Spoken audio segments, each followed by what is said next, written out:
She's riveted still. There she is. There she is. We go together or not at all. Don't be. Greetings and felicitations. Hello and welcome to Indefinite Lunch in Infinite Combinations number 127. And I'm so glad you're here today because we're continuing our review of For All Mankind. And we're into season 4. So this is the last season that has been released.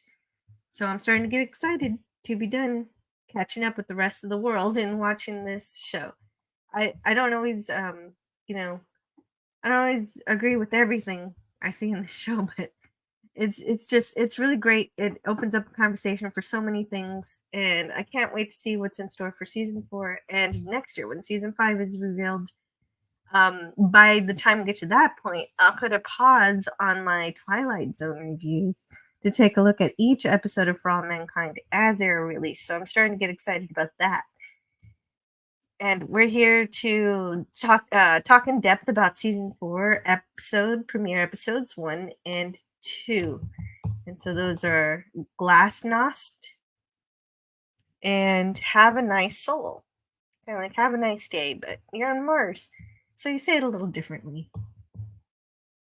And I'd like to welcome to the panel Philip, and also known as Fleet Admiral Levi on his YouTube channel. Hey, Philip, how are you doing? Hey, Chat and Joe. This is very exciting to get you into season 4, and yeah, I'm happy to be here and happy to bring you in through the most recent season. I'd also like to say hello to Snortopoopas Cuber. He's here too. Hello. And he says hi to you as well. So the first episode first aired on November 10th, 2023. So just last year. This is how close we're getting. Our start date is the end of March 2003, was the time jump. There's a time jump at the end of the episode. Okay. Interesting. Also, we have PJ Bear. It says hello. And this episode was written by Matt Wolpert and Ben Nadibi, directed by Lucas Etlin. And right, I have slides, so let's bring those up. And these are actually, does the episode really start with that picture? I don't remember. Let's find out.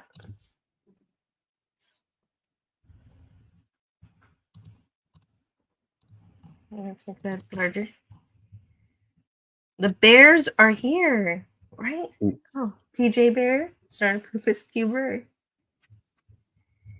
We are. I think the episode starts off with like a traditional, season catch up, and then we dive into this as a sort of like. I think I just like this picture, so it just appeared. Okay, so there's our time frame. These are the songs that we hear throughout the episode.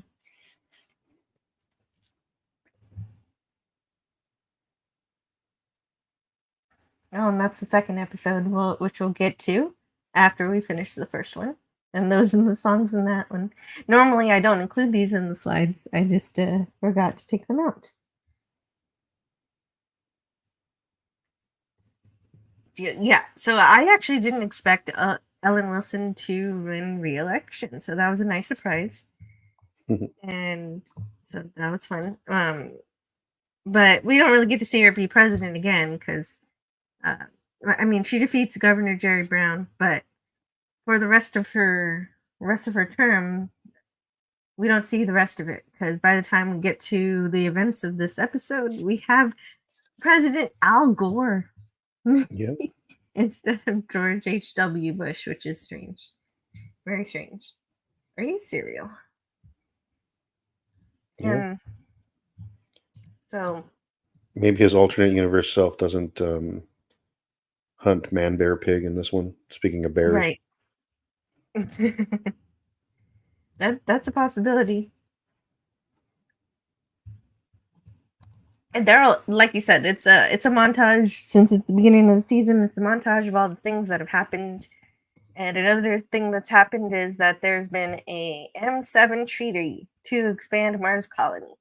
And that means that the Mars 7 alliance has been formed for it. And now we have Exxon, Shell, Halliburton, and Helios Aerospace like dividing up their claims on the moon to mine stuff. Yes, they're doing that, but at the same time, the world is getting together too. China and Canada excluded for some reason, but other You have to exclude them. yeah, I guess you have to. I don't know. The 7 alliances between the United States, Russia. Oh wait, Canada is part of it. Okay, now I'm confused. I don't think they are. I mean, I think if I remember correctly, Japan and the European Space Agency. So, what ones are they? because I remember correctly, it's the United States, Soviet Union, all the members of the European Space Agency, Japan, India, North Korea, and there's something new called the India and North Coalition Korea. of. Okay, those are the ones I missed. Thank you. And they have one called the Coalition of Communist Countries for Spaceflight. Coalition. So That's just so weird. Anyway. Yeah. According to the For All Mankind wiki, that includes Bulgaria, Cuba, Czechoslovakia, East Germany, Egypt, Greece, Hungary, Mexico, Poland, Romania, Turkey, Venezuela, and My Yugoslavia. goodness. That's so many. Yeah. So many. Yeah. Why are so many communist countries so able to succeed in this universe? It's so strange. But Yeah. then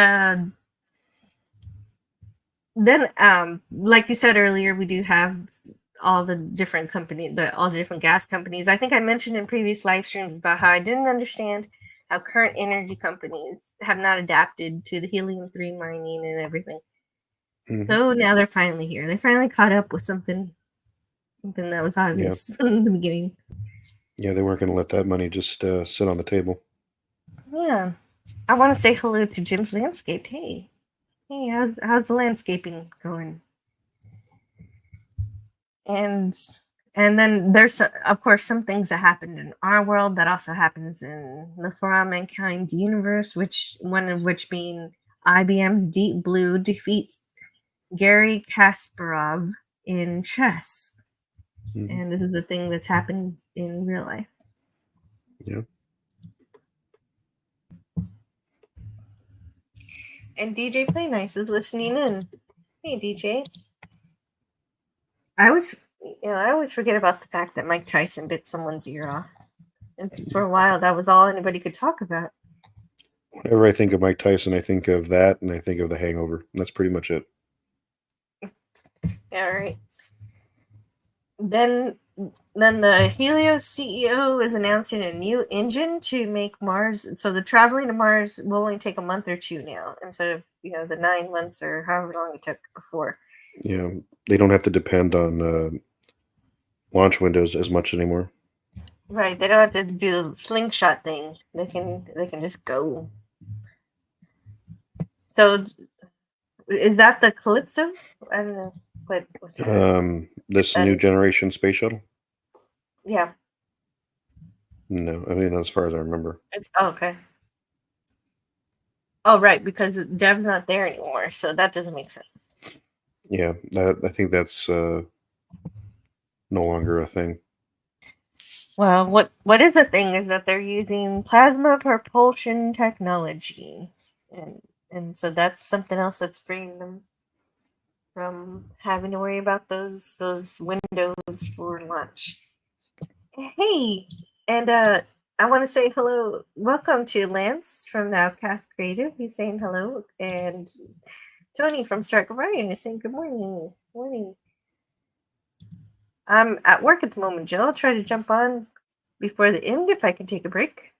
Okay. Of course, you're always welcome. You've got the link there.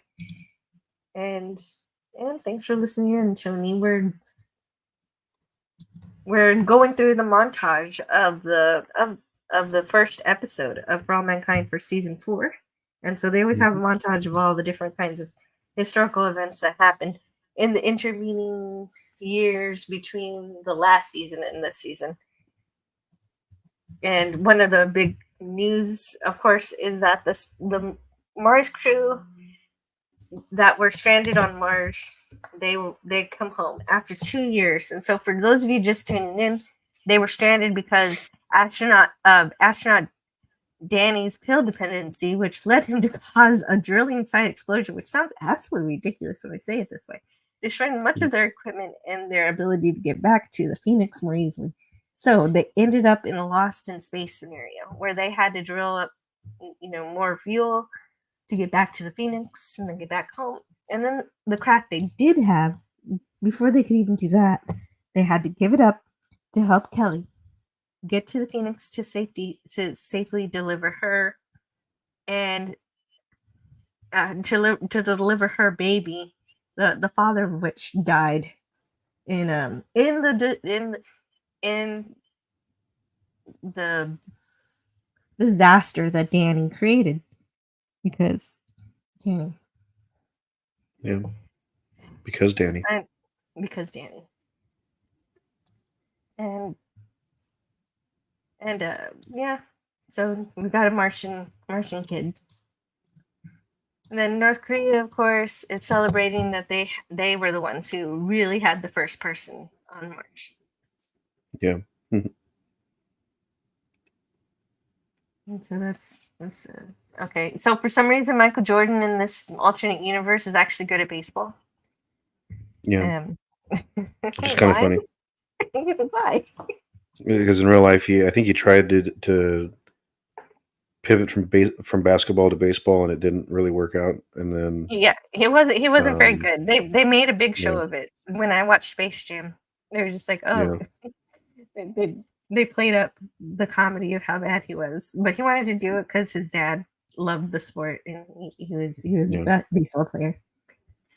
Yeah, I think there's only one person that's ever transitioned from one sport to the other and really succeeded really well, and I think that was Deion Sanders, but I could be incorrect. But well, you know more than I do about the sports ball. Well, I know a little bit about the sport, but I can't say I am a diehard. I only bet on the things like World Series or the Super Bowl when I can with friends. But what was your theory about last season with what happened with Jimmy? What were you saying? Because you were hoping that he would. Because I think you were saying that you kind of hoped he would. I don't remember. I think you were saying that you were kind of hoping he would see the error of his ways, and so he. I think he actually rats them all out, and that's why he gets a lighter sentence. Oh yeah, he strikes some kind of plea bargain, definitely. Yeah. Well, he has to see that what he did was awful.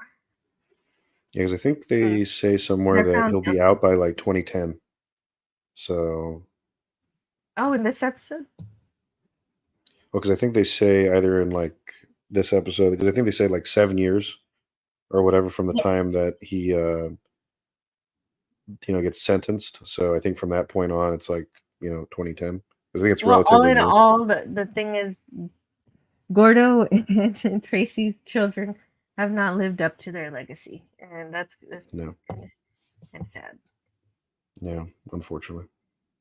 Then I like that they named a telescope after Thomas Paine. That was good callback to a really interesting character. Yeah, and it seems to be doing the world amazing. And for some reason, we have to know that Ellen got renewed for 6th season, even though it was canceled in our reality due to her coming out. I guess that wasn't a problem in this universe with the other Ellen making history. Yeah, it was a little bit more progressive, a more progressive political climate than we had. Mm-hmm. And speaking of which, Ellen Wilson also legalizes gay marriage, which is something that doesn't happen in this universe until just a few years ago. It was just almost 10 years ago now that in 2015 that happened. Yeah. And also, Hillary divorces Bill for all of his affairs, but in reality, in our reality, Bill has all those affairs, but they don't get divorced. Yeah. So I don't know if that's going to be relevant at any point. I guess it made a difference that he got to be president in our reality. Yeah, I mean, I think that's going to pretty much mean that we'll probably not see Hillary run for president in this timeline. She probably will become like a senator or something, but without the whole, her husband being president and all this other stuff. I don't think she has the kind of, influence that she would have otherwise. That makes sense. There's a building boom on Mars. And and Woodstock 1999 is completely on fire. I remember that when I was a kid, that all the crime and everything that happened, it wasn't as peaceful as the 60s one was. Hmm. And as in our reality, Stanley Kubrick dies at 70. Then we get this is I was like, well, why are we looking at this? Who cares about this? This person becomes a NASA administrator at the Molly Cobb Space Center. Yeah. And it's also important to note that one of the primary reasons that this particular character is able to ascend to that role is strictly because it's mentioned in season 2 that Ronald Reagan refused to bail out the Chrysler Corporation, so he had to come and step in and basically save the company. And so that kind of gives him the sort of important view, at least by President Gore, that he can come in and like revitalize NASA. So that's why he and by revitalize, you mean slash the budget. Exactly. Well, I mean, it's kind of funny though, because in this universe, the Republicans are more prone to wanting to give NASA more money, and then the Democrats are more inclined to cut it. That's interesting. And also in the For All Mankind universe, JFK Jr. was going for being a senator. In our reality, he passed away. He died in what was it? I think it was in 1999. But how did he die? I forget how. It was a plane crash. A plane or crash. Yeah, they never found his body and or his plane, but they know that he was killed in that, as far as I know. And this is in another language, so I don't know what this one says. Then it's like also, Swedish. Oh yeah. Also, people are being advertised too, like the Uncle Sam Needs You posters, but with an astronaut instead. Yeah, I had the New York Times published an actual ad, like a full page ad with that exact poster on it, and I had that displayed on my the back thing of my desk at work for like weeks or months. Maybe it was on there for a while. That's fun. That's very eye catching. Hey, wait a minute! I want to work on Mars. Oh, this is just for the TV show. Yeah, I think they thought I was going to try to pivot to the aerospace industry after we were sewn up at the LA Times. Oops. I really like Castaway. Do you like this movie? It's amazing. Oh, I love that movie. Yeah, it still came out in this timeline. It did. Yeah, right. It's a movie in both universes, and people make fun of the volleyball, but I actually cry when he loses Wilson. So that's just no. I mean my mom and dad bought us I think Target or somebody, maybe Walmart, was selling like an actual Wilson volleyball, and I'm like, hell yeah. Nice. I want to say hello to Canadian Spider-Man. Thanks for being here, chat. Jill really appreciates it. Help this channel grow by hitting the like button. And why not subscribe if you like this? That's a great idea. Indeed. Thank you. Oh, gotta head out. Likes deployed. Mm. Thank you for dropping by, Spidey. You're always welcome here. So Dev is still doing stuff. So he's working in robotics, which is a good way to go. And Yeah. and so I've realized here it's time for all mankind to begin to exceed our timeline's technology. And it already has in some ways, obviously, with some of the space stuff. But on Earth also, I can see it coming because they're catching up pretty quick. Yeah. Pretty soon the show will be all sci-fi, which will be great. Yeah. I have a suspicion that. What's your suspicion? I have a suspicion that by the time they reach alternate present day, so alternate 2020s would probably be season 6. When we get there, we're going to be in full sci-fi mode, and I think that's going to be remarkable because then we'll have this contrast between like how their alternate present and our current present are so drastically different. Mm-hmm. Yeah, definitely. Definitely. It's going to be neat. And maybe it'll have some kind of influence on our actual present. Yeah, fingers crossed. But Encore winning is still funny to me. I guess I didn't have the hanging Chad problem this time. Yeah, maybe not. That would have been the preferred outcome for my younger self, considering.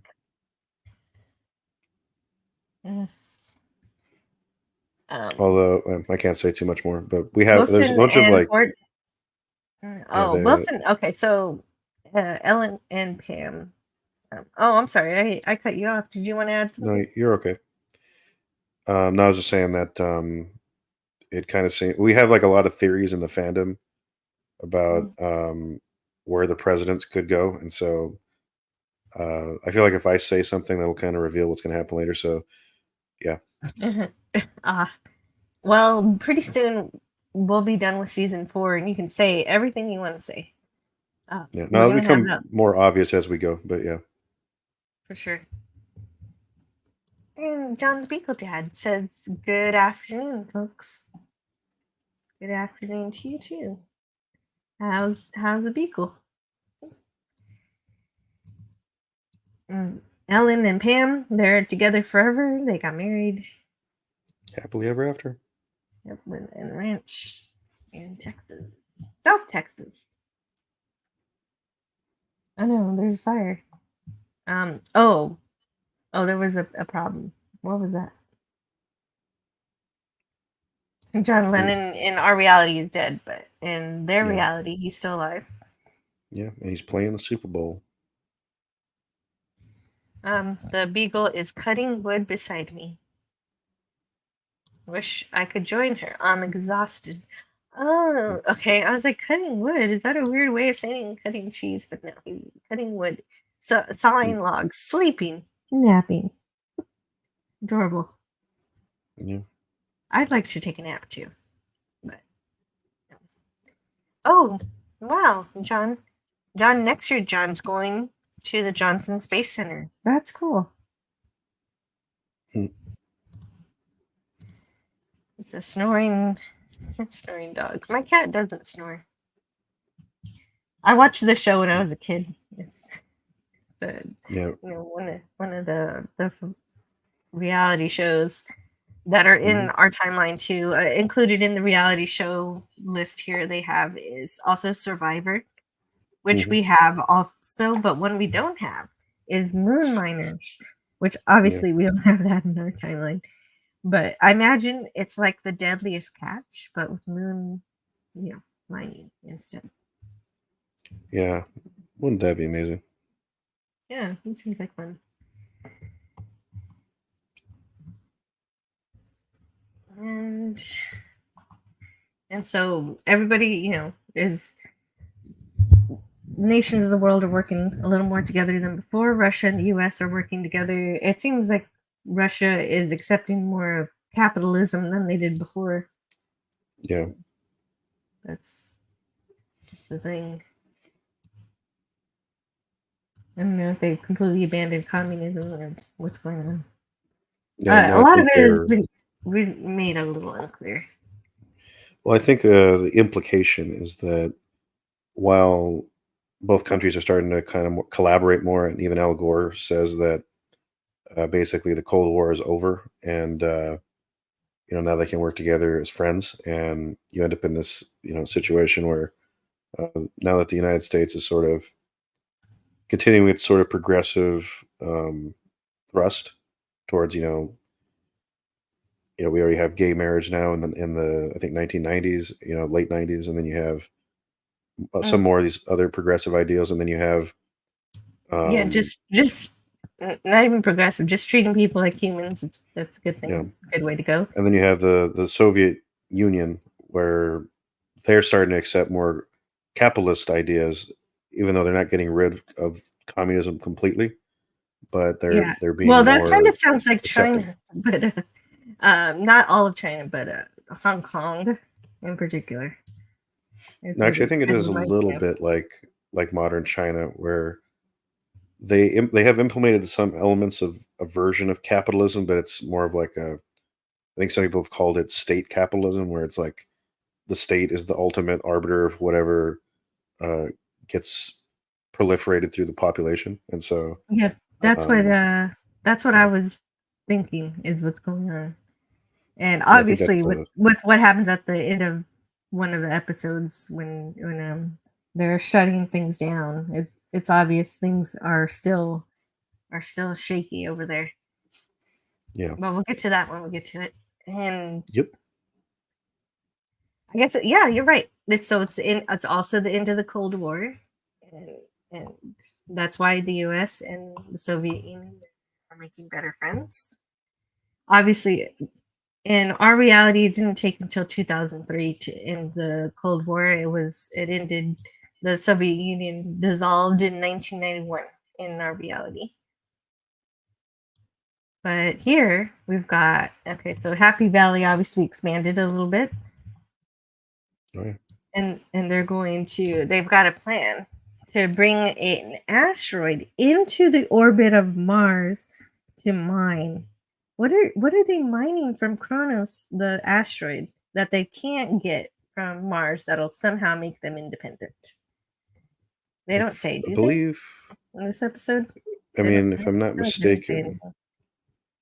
I think it's kind of like mentioned somewhat obliquely, but um, yeah, I'm thinking. If I remember correct, I thought it was like iridium or something, because the whole idea was that, like, even though Earth has an abundance in certain rare earth elements, but there's still a handful of them that are even rarer, and so you need this project Okay, thank you. You to get you that uh underway. you you let me know because it's not mentioned. Iridium is not mentioned in either episode, so that helps. And what does that do exactly? I guess we'll find out in next episodes. I mean, I in like this. general, iridium is used in batteries, so Hmm. Yeah, and those are highly important all of the time for everything. Oh, okay. So they're getting ready to do that mission. And mhm. Grigory Kuznetsov is going to be the first man to be on an asteroid, and that's a mission that they're starting off with here, where he's saying it's the most beautiful thing he's ever seen, and they're reveling in making another first here. It is. It I think looks. it's. It does look pretty great. Mhm. I think they say that between Kuznetsov and Ed, they kind of flip a coin, and then Kuznetsov's the one that won, and so Ed doesn't even have a problem with not being first. He just, Yeah, he's given up on that. I think yeah, he's just like, ah, this is fine. Go ahead. You take it. Yeah. And he I didn't, think that's and that shows a bit of growth, right? yeah, that shows a lot of growth. And I'd like to say hello to Matt G. He's here. Eugene Bird says, "Is Earth and Star Trek no government? No. It's not no government. Communist one world government. No, it's I don't want to say Star Trek is communist. No, Star Trek is a post-scarcity Yes, utopia, but to it's an not. extent. Yeah, But it's not it's communist post-scarcity, because they believe in private property. right? And they also care about meritocracy. You've got to you can anybody can succeed in Starfleet if they do their best. If they do their very best, you have to pass certain tests and very rigorous testing. And the reason why is because it's post scarcity, because you can just replicate stuff, and it's post scarcity not just in food and everything, but also in energy sense. So everybody is provided for just because of the technology, but nobody's being subjugated because of it. Yeah, I think there's only one instance of an actual, like, I don't know what you want to call it, kind of a mix of the two, where no government, sort of anarcho-communist society in fiction, at least science fiction that I'm aware of, and I think that's the Culture novels by Ian M. Banks, as far as I'm aware. Yeah. Oh, the culture novels. Interesting. Okay, Mm-hmm. but the Federation itself is the government. It's a government of all the nations that work together. I mean, planets. All the planets that work together to govern each other, and of course, Starfleet is like the military, but also the scientists and explorers. Well, I mean, kind of sort of military in some ways, but Oh yeah, that's a whole nother thing. No, Eugene Bird's bringing in like a really big discussion that I could do a whole live stream about the economics and political nature and government structure of Star Trek. Oh yeah, no question about that. Although I'm still of the opinion that, if you watch all of For All Mankind, at least it's my hope when they get through all the 7 seasons they want to do, that you could watch For All Mankind and then seamlessly transition into Star Trek.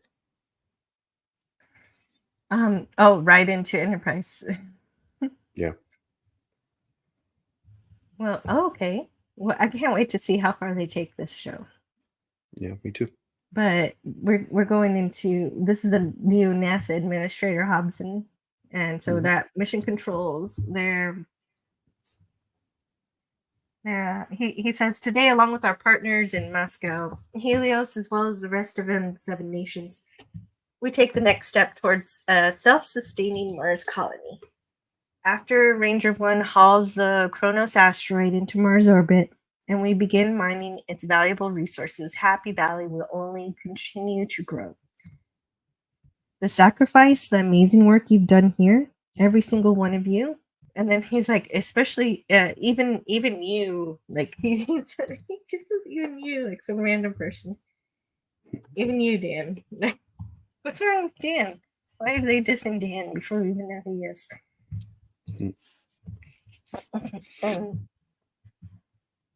And then I guess we meet the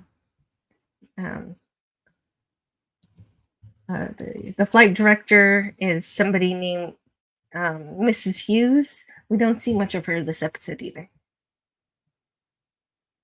But I guess we'll get back to her if we ever need to come back to Molly Cobb Space Center. Mm-hmm. And so Kuznetsov he finally gets, he lands on the asteroid, which is, it's kind of neat. You gotta climb around the asteroid like it's a mountain.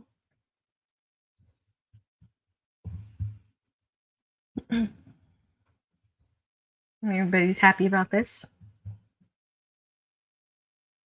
It's season 6. If season 6 of the Eugenics War, we'll know. Says Eugene Bird. Oh, that is well. Well, I mean, if you read the books by if you read the books by Greg Cox, I mean, it was kind of a war that happened in the background in the 90s, so that would have been last season. Mm. Oh yes, if you're talking Star Trek universe, definitely. We've already passed by the timeline for that precisely. And I didn't see any cons taking over the world that season. But we do have Margot. She's now Margaret. She's now being called Margaret, and I can't do that. I'm gonna keep calling her Margot. hmm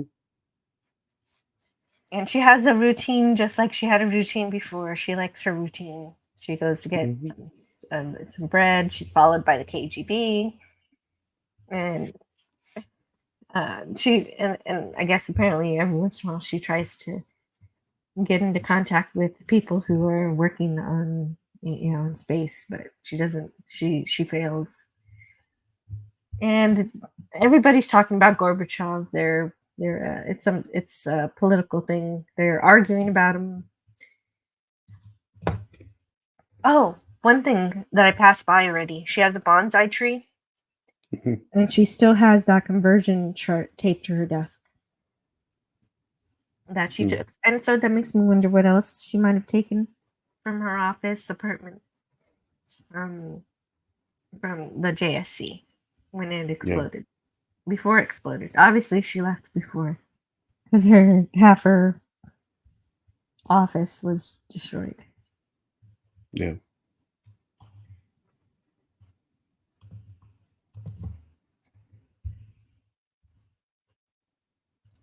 And oh wow, the newspapers work really quickly. And we meet Miles. He's he comes back to his almost ex-wife's house. I'm super excited to be hot. He wants to go work in space. He wants to do some drilling operations on the moon.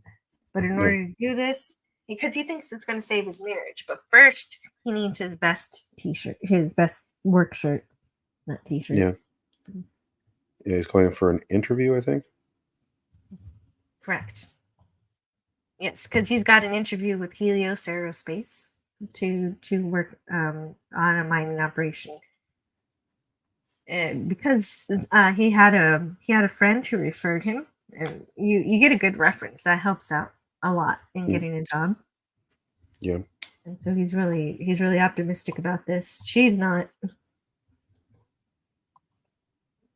But at this point, I think he's trying to get a job on the moon. Yes, he's trying to get a job on the moon, and even though she's not optimistic, she does iron his shirt. So there's still something there. They still obviously care about each other. She doesn't obviously. And I think it's because they're good parents. Yeah. And this is the scene where it's revealed that Danny just died off screen at some point, and everybody's real sad about it throughout the episode, but they don't really talk about it. But he was already a depressed drug addict with severe psychological issues. On top of that, he was exiled to solitary confinement in a North Korean vessel. And if he didn't make it back from Mars, then I guess he didn't get those therapy sessions I thought he needed. Yeah, I think it's still somehow not the last we've heard of Mr. Danny Stevens, unfortunately. But there's a theory. There's a theory. What? And I can't wait to get to that theory. Well, okay, in any case, dead or not, Danielle is comforting Amber, who has nonetheless lost Danny. Danny's not here, and so they're celebrating the Amber's daughter Avery, who was also Danny's daughter. Yeah, and hopefully she ends up faring better than the Stevens boys. Well, oh right, Avery. Yeah. It's upbringing can make a difference. So maybe maybe things will go better for her. And there's Danny right there. And you're telling me there's something else going on there. Okay. Yeah. No, I mean, I think the theory is kind of funny, but like I said, we'll get there. All right. Well, don't forget. So Kelly's excited to have her dad come back home. And Alex is really excited too. Alex being the Martian baby Hmm. whose dad died on Mars, named Alexei. Hmm. There's Olga, Alexei's mom, who babysits for Alex. Lots of domestic stuff. Okay, then mission control. Let's see, actually, are we doing mission control? Oh, they're setting up a drill site. So I guess that's going to be the drill or something. No, I think this is Or, them. or They're trying to oh wait. like put a bunch of lines around it to like Oh right. move it. Okay. Yeah, this isn't the drill yet. This is an attempt to get it into the orbit of Mars so that they can eventually drill it. Yeah. Yeah, they're gonna drag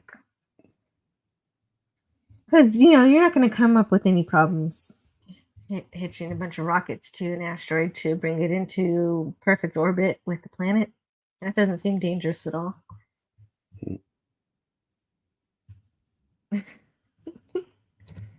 This is mission control. What you want?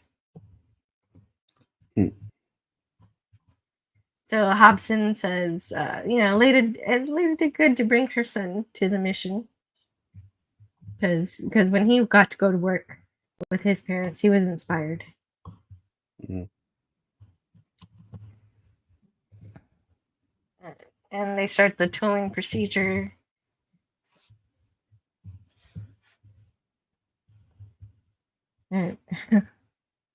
Lassoing this rock. They really act like it's no big deal to be pushing this massive object around. Yeah. I mean, I think the design of this is based on a design that was actually proposed by the Deep Space Industries Company. Because their idea was kind of similar, where they would kind of put a bunch of lines around an asteroid and then like use the Oh, really? like momentum to push it out of its orbit and into a different orbit so that you could actually mine it without many issues. But the what happens right now is kind of why they're kind of thinking that um, it is a way to do it, but it's not the only way to do it. Mm-hmm. Well, but we're distracted again. Miles arrives at Helios Human Resources, and it's standing room only. There are a lot of people who want this job here. I'd like to say hello to Low Spec Linux Gaming. Low Spec Linux Gaming this Saturday, November 2nd. I'm going to play Fallout again. If you're available, I'd like to see you there. It's very fun.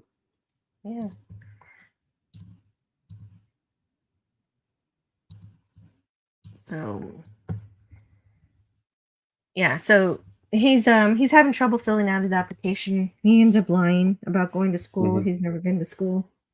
Yeah, I think he's I like, mean, he's never been to.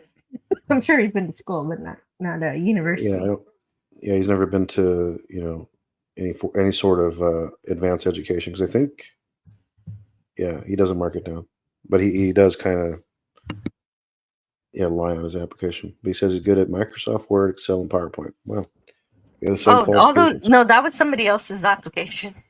No, I That have the same qualifications as that he was person. like no, but he was kind of he kind of was just like cheating like a kid at Yeah, school, just like, oh, what are you doing on your application? yeah, he's putting the same stuff. But yeah,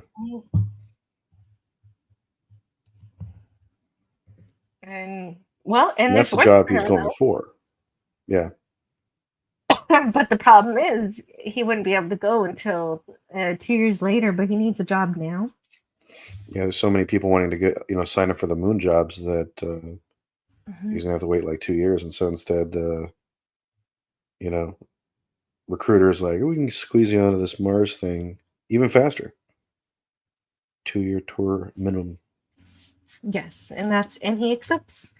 Low Spec Hmm. Linux Gaming says I'm streaming Fallout's on Friday. Nice work. That's good. That's good news.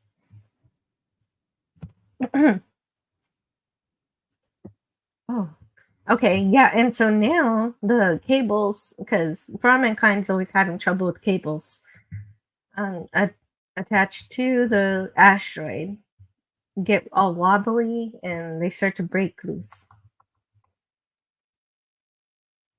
Where they say it looks like we're losing tension in cable 7, it's causing some instability. So at this point, how come they didn't just like detach and then restabilize it and then try again? I don't. Instead they're like, oh, let's Kuznetsov decides to do an EVA to fix things. I mean, if something is very obviously not working well, you've got to regroup and back out and do it again later. But in this case, that's not Kuznetsov's plan. And Tom Parker actually volunteers to help because if this doesn't work, he doesn't get paid, and he wants that bonus. So Tom Parker comes to help Grigori, but it doesn't really go well. Some of the astronauts on this mission are staffed by basically like Helios contractors. So yeah, and so even this guy, I don't remember his name, but he says, "No, stand down, send down your EVA." It's like the most reasonable objective. They didn't have to lose anybody or anything. They could have saved the equipment and the people if they weren't acting so rashly. I think.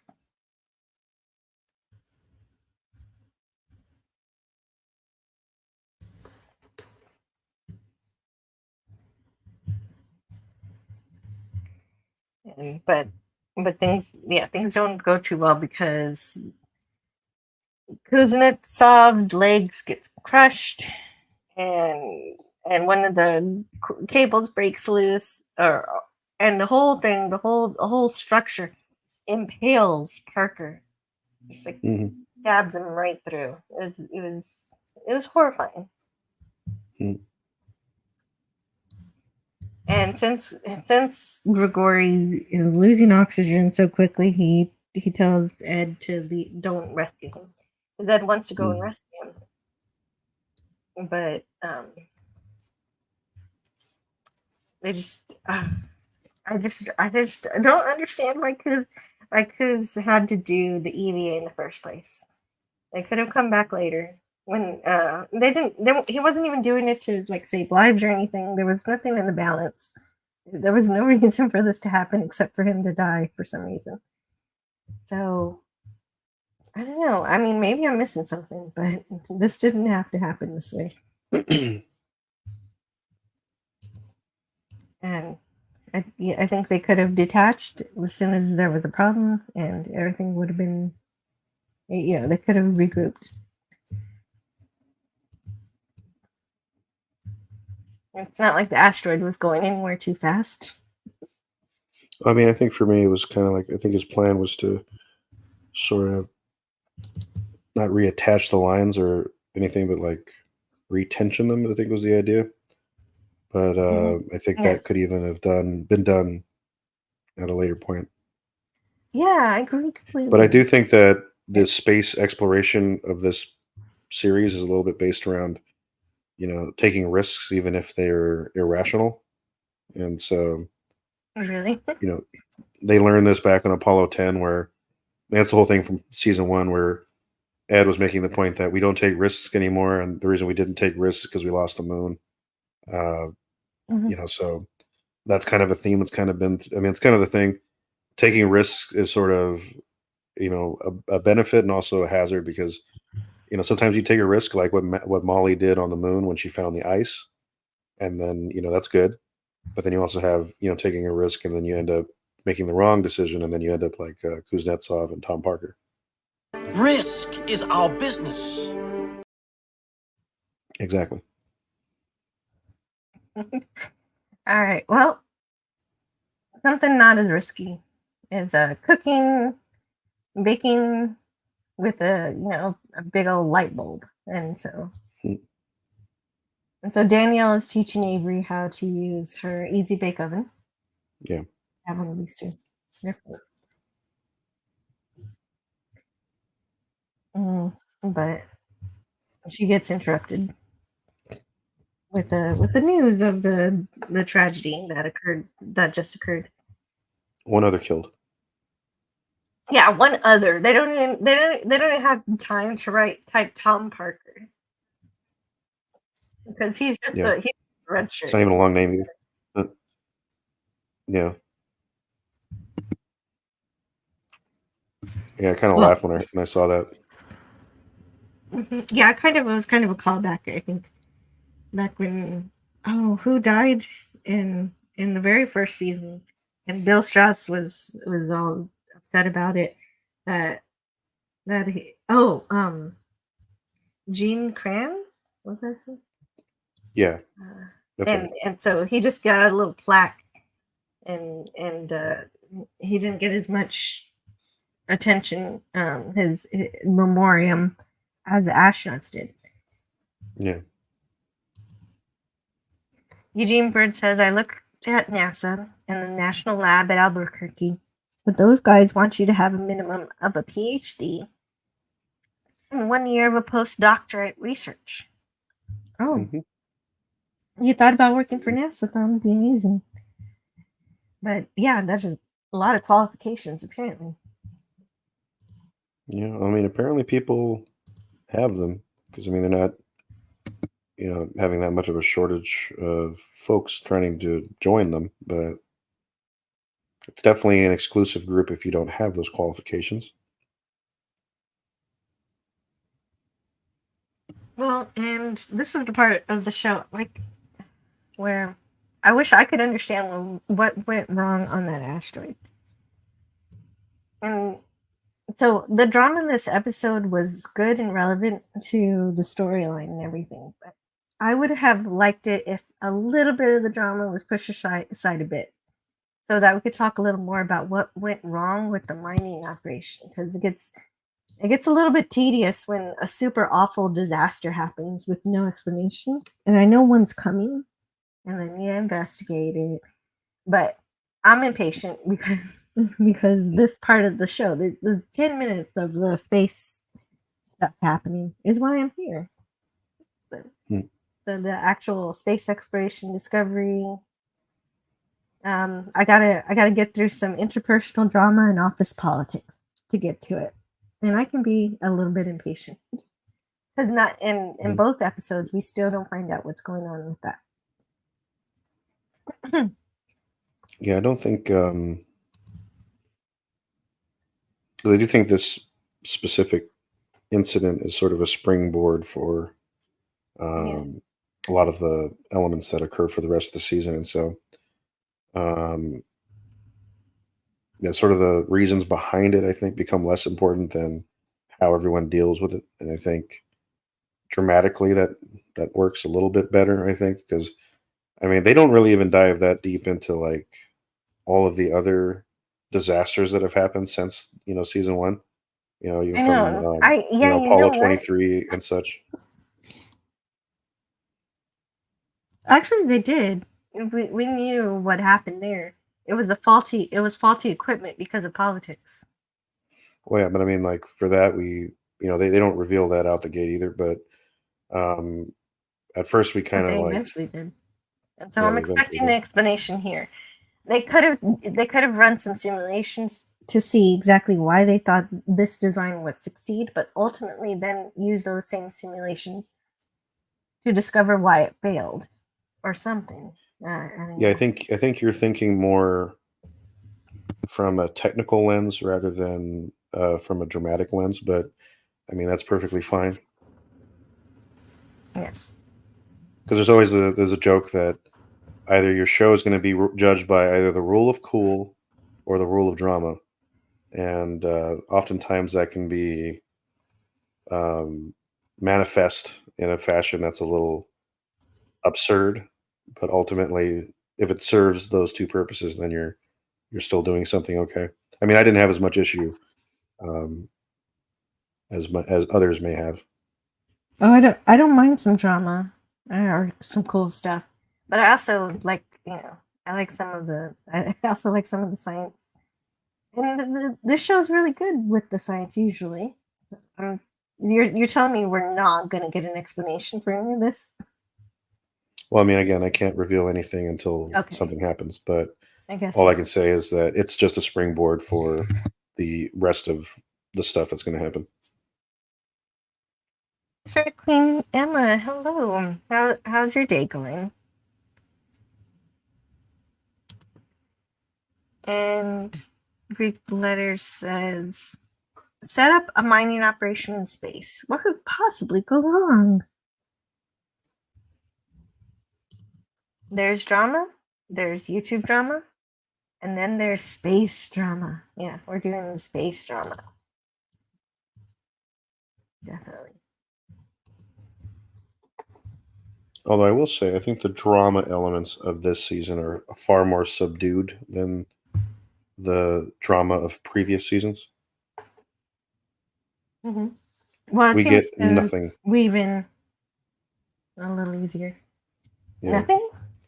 No, I mean, we don't get anything like the Danny Stevens Karen thing, so that's good. Oh, thank heavens. That is good Yeah, news. that's Thank you. that's done with. That I will reveal to you. Woo! Yeah. I'm so happy. I was definitely tired of that.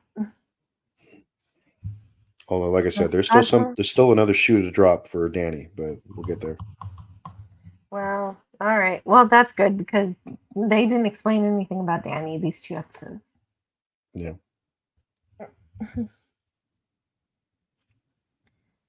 So, But when it does happen, that's it. yeah, Margot learns about the tragedy, and so she's trying to call Lanera Katish because she Mhm. wants to know what went wrong. She wants to figure it out. She's always the engineer. She's always the scientist. She wants to figure out what's going on. Yeah. Nobody's going to talk to her, so she's going straight to Roscosmos headquarters at Star City. Yeah. And so that's where she's going in that bus when she gets there. Mhm. So Miles is putting his children to sleep, and Amanda's saying, "Hey, don't go to Mars. It's going to be so dangerous." And so she obviously still loves him, and it's not even clear why they separated. And it just seems finances are the number one reason for divorce. So I don't exactly have the whole picture here. Mhm. All I'm sure of is that they're good parents because their Mhm. kids keep bringing them back together.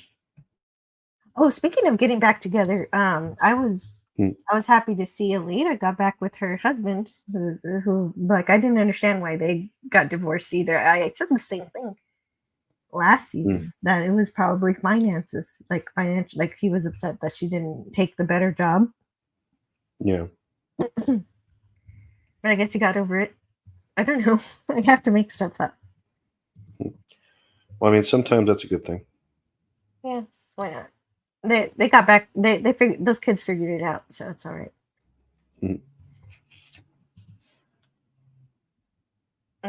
She wants to help. She wants to help, but they say she's obsolete. It's like that doesn't make any sense. What does make sense is that maybe they don't want to trust her because she betrayed her country, sort of. I don't think that exactly, but I wouldn't care. I wouldn't care that she did that because the reason why she did it wasn't just it was for the thrill of exchanging knowledge and scientific advance. They assisted each other, and so the US benefited and Russia benefited, and they both succeeded because of the cooperation, the secret cooperation that Margot had with Sergei. Yeah. I mean, both organizations would have been worse off if she didn't quote unquote betray her nation. I mean, there's kind of a parallel between. I mean, obviously, it's not as severe as what Werner von Braun is accused of, but still, the parallel between Werner von Braun and Margot in like season 1, and then what we're going to see this season with Aleda and Margot. I mean, there's this idea of like, doing what you can, what's best for your country, and sometimes that can lead to unintended consequences. I mean, that's definitely the apparent theme here.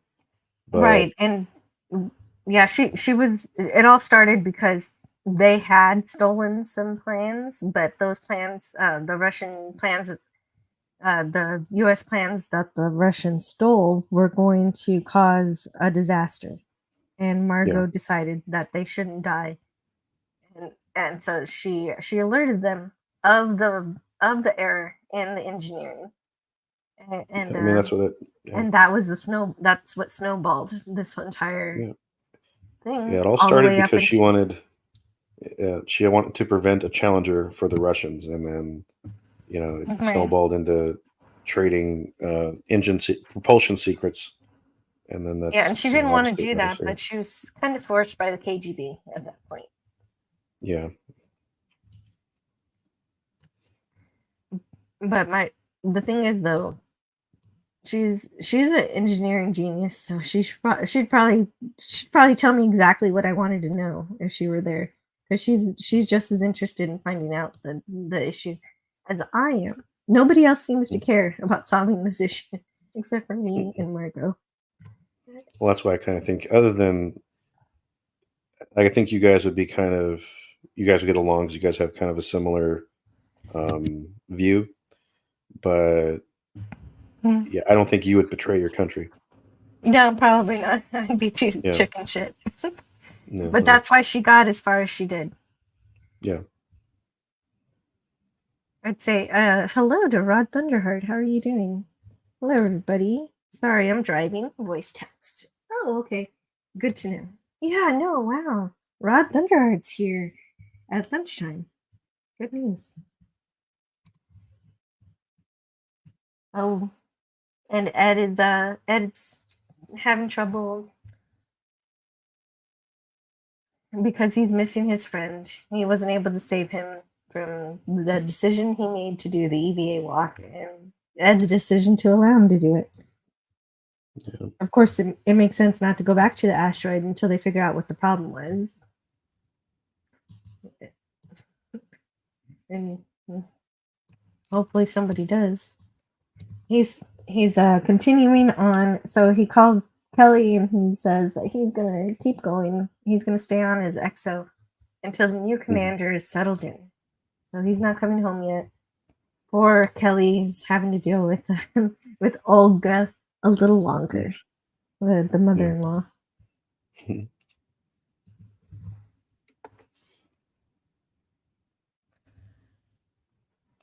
Until the Mars mission release the report. So who's working on that report? What names?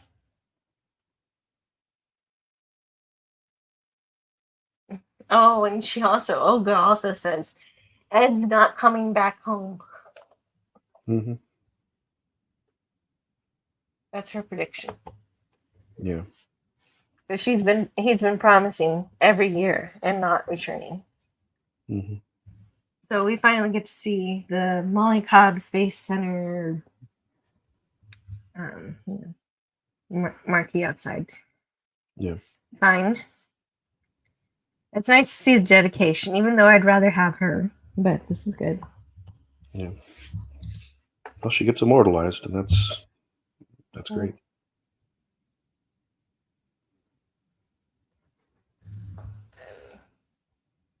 Yeah. Then Poole decides to meet with Hobson, the administrator. There's a TSA style security system, which after the bombing makes sense. Hmm. And Hobson tries to convince Poole to be commander for Happy Valley. He wants to replace Peters.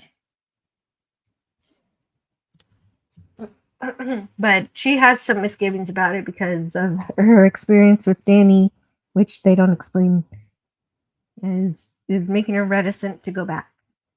Hmm.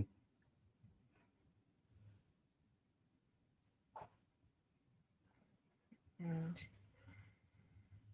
um, And I guess she just came back because she cares about Kuznetsov, and so that's why she decided to talk to him. And because he helped her on Happy Valley, they were friends, really close. But so she's non-committal during this scene in terms of taking the command, but we all know she's going to take the command. We don't need to play around. Yeah. So Aleda gets several calls from work, but she's ignoring all her calls from work, and Victor is, trying to be supportive. But he's got some kids to take care of, so he goes. And Margot is still in Russia, obviously. Are you watching in study hall or lunch hour, Emma? I'm on my work hour, says Eugene Bird. Yeah, that is a good question. They're called northern bullfinches. So Margot goes to a park with the lady who's talking about these finches that are patient birds who have to wait for the spring for flowers to bloom. And then Margot's just like, okay, who's this weird lady talking to me about birds? Yeah. And she says, that she does know her, that she has her best interests in heart, and she gives her phone number. Yeah. That's all we see about that.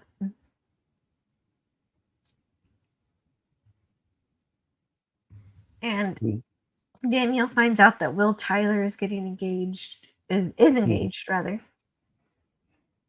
And he basically convinces her to take the command. Yeah. I mean, I think it's kind of implied that he's kind of like, he's no longer like in the astronaut corps, but he's still like in NASA administration. Yeah. He tells her that what happened to Danny in Happy Valley wasn't her fault, but she doesn't seem to agree exactly, but she does obviously take the job. And meanwhile, we still don't know exactly what happened to Danny after he was sent to solitary confinement with all of his mental diseases that are going on with him. Gavin Blackburn says, late again. The clocks have gone back an hour in the UK. Oh, they've gone back an hour for you guys? We're not there yet. No, we're getting there. I think next week. Is it this weekend? Yeah, I believe I think so. it's this Sunday. This Sunday. Either way, Sunday, I'm not looking forward to it. Yeah. I am. I love everything getting dark. I love having an extra hour sleep. Actually, it's a opposite for me. I get more sleep when we fall back. I mean, I feel like I get less sleep when we spring forward. Interesting. Yeah, no, it's never been the other way for me. I've never heard of that before. Greek Letters Larson says, seriously, what's with the hour changing all the time in the EU? I'm sick of this. We only do it every 6 months.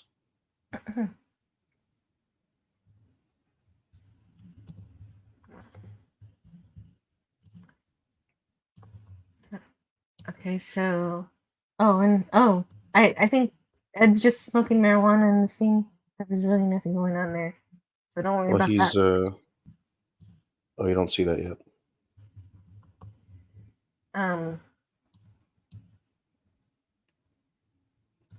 Yes, we have Danielle's going to Mars. Yeah, Martian weed. Yeah, yeah, right. They have to grow it on there. How else are they smoking it?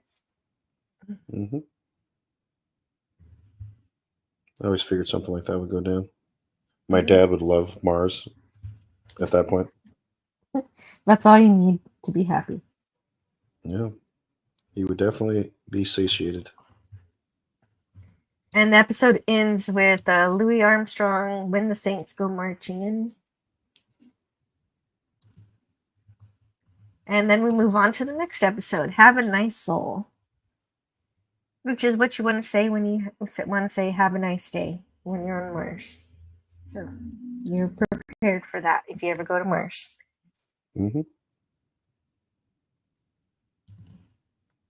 Dune Bird says, yeah, imagine how much easier things would be if everyone used UTC Universal Time and the metric system. Yes. Let's do No, it. definitely not the last one. Why? You don't like the metric system? Everything's by 10. Imperial measurements. You're really passionate about that. I would drop it in a heartbeat. I mean, Jimmy Carter tried Obviously, to do that.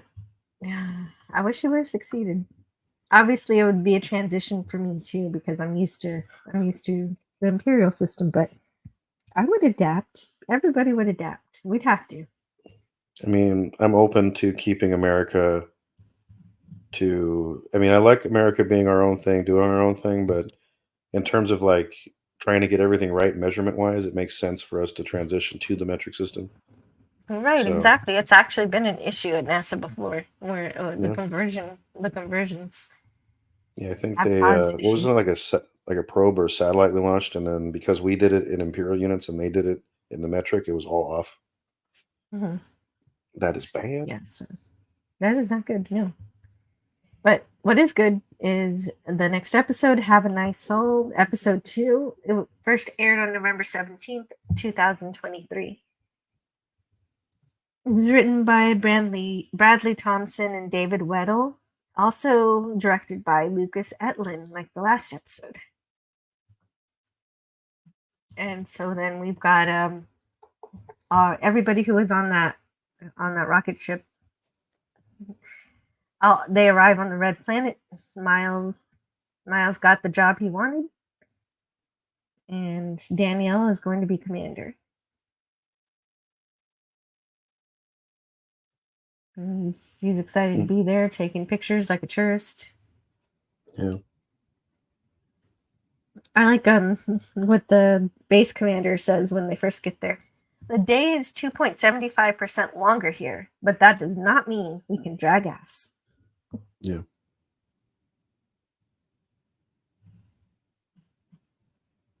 And get a nice overview of the compound. That's not a problem. Inches instead of centimeters, gallons instead of liters. That's okay.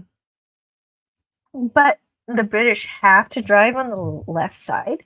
Unacceptable. We got to draw our line somewhere. Yeah. Oh, that would wreck me. Probably literally if I had to drive in England. Gavin Blackburn says, I drink my beer by the pint.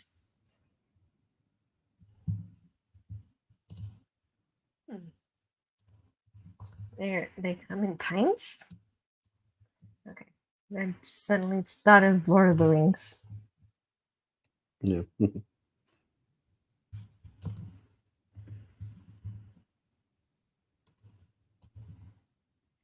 I like the vending machines. They look nice. They look like something I've seen before at airports, but different. But they weren't vending machines. They were just kiosks of to buy things, like robot. Not really robot, but you buy the thing, and there's no actual cashier. You buy it using the touchscreen. Yeah.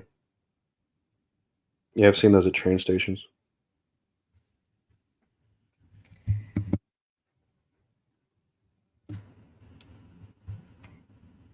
And that vending machine kind of confused me because when he was going through the explanation, it seemed like he was saying that you could get some things for free from that, like, but I guess not, because then later Miles gets a bill for everything. So Well, I mean, it kind of goes by, I think, their whole idea that the corporation is going to tell you one thing and then do another. Oh, they're lying. Oh, okay. Thanks. Okay, so Danielle and Ed reunite with their hi Bob. So it's cute. Yeah. And she's excited to see everybody. She's even excited to see Lee Jung skill, but he is not allowed to be friendly. Hmm. I mean, I thought the Cold War was over. It's nice to see how the North Koreans treat the heroes. Not very well. Yeah. Again, more North Korea rules. Don't try to visit where they bunk, because he says, "Oh, is that where they sleep?" Yes, so don't go there.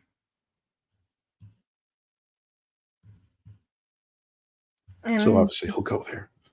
yeah, obviously he'll go there.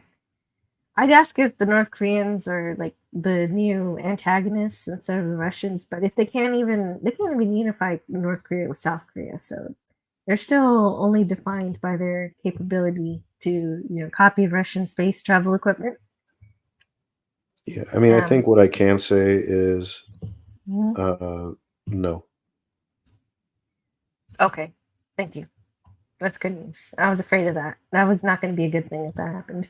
No, I think I don't know when it's revealed, but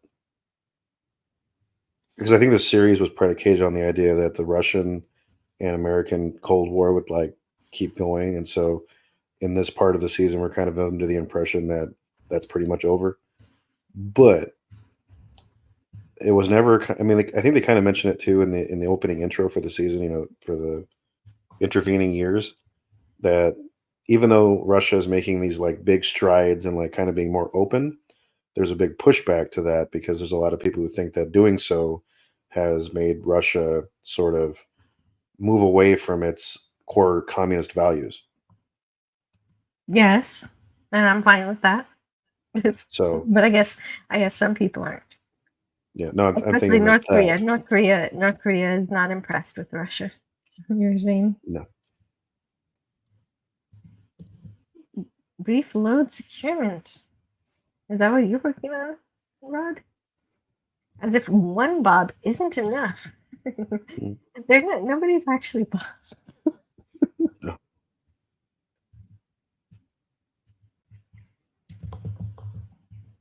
And so Dale's introducing himself. He finds the photo of Tom Parker. He's apparently been assigned to his bunk. So that's the Yeah, man who died at the beginning of the episode or the last episode. yeah, the unnamed man. Mhm. Yeah, who was helping, who was trying to help save the asteroid project. And there's a man named Ilya who will get him the things he needs that he can't otherwise get. Hmm. He's very important. And Danielle is telling everybody that you can be honest with her. And that they're there to pay tribute to Kuznetsov. Hmm. And that we should work together. And that's nice.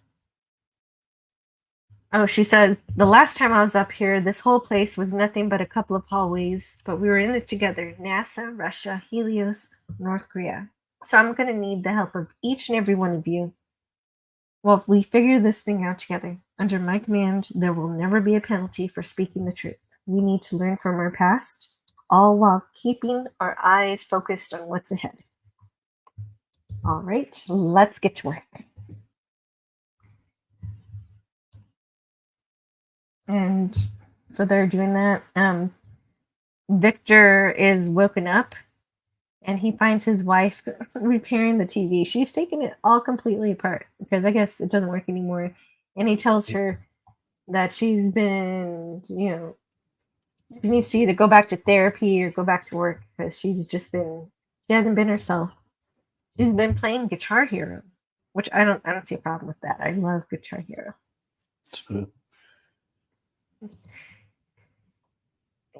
So he already knows she has a problem. So at least there isn't this thing where it's some kind of sitcom where he doesn't realize what's going on. So that's good to know. I don't blame her for not wanting pills, but speaking to a therapist could still help, even if she doesn't take any kind of medication. But I mean, she doesn't want help. no, this is like 8 years after what happened. So I mean, she's been having to like live with this and just sit with it for so long that yeah, it's not helping things. And Aleda's not one to ask for help. Yeah. Or if she does it very slyly. And if you don't catch on to the fact she's asking for it, she'll withdraw the request very quickly. Yeah.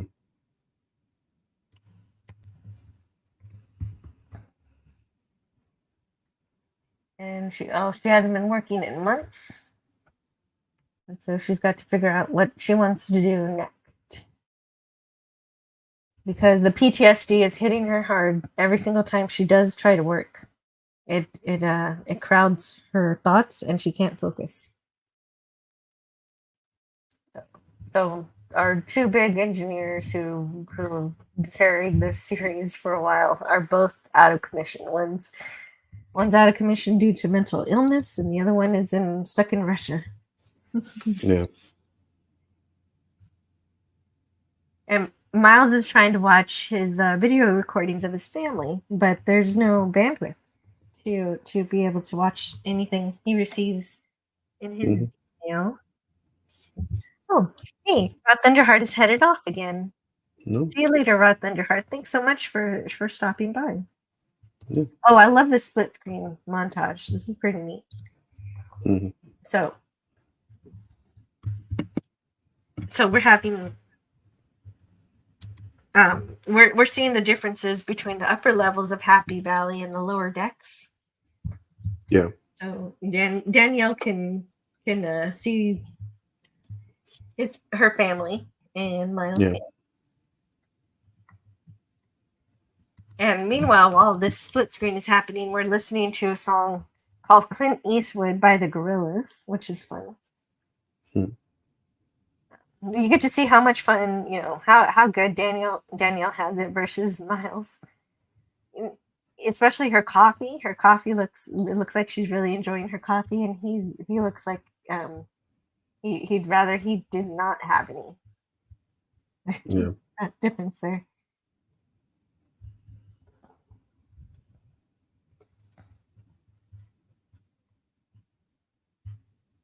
So there's a class disparity. Mm-hmm. Oh, you meant your load check. I'm still here. Oh, that's good. I'm so glad you're still here. I couldn't. I read that wrong. Sorry. Mm-hmm.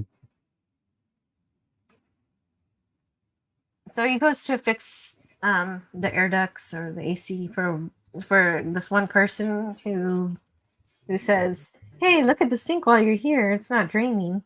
He's like, "That's not really my department." Okay. Yeah. So then we switch over to the Carl Sagan Center for Planetary Science, which is great. Mm-hmm. Great that they did that. I love Carl Sagan. Yeah, it's great. Greek Letters Larson says, when the engineers are not capable of doing their work, then you know you're effed. The administrators, rough, but you can manage. The blue collars, tough, but you can manage. The scientists, no sweat.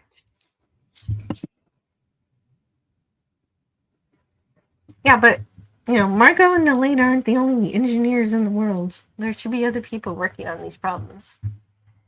Anyway. Well, that's why I'm kind of curious Game what's over, going to man. Game over. happen. Always. Oh, Looking at some orbit, that's the only way to be sure.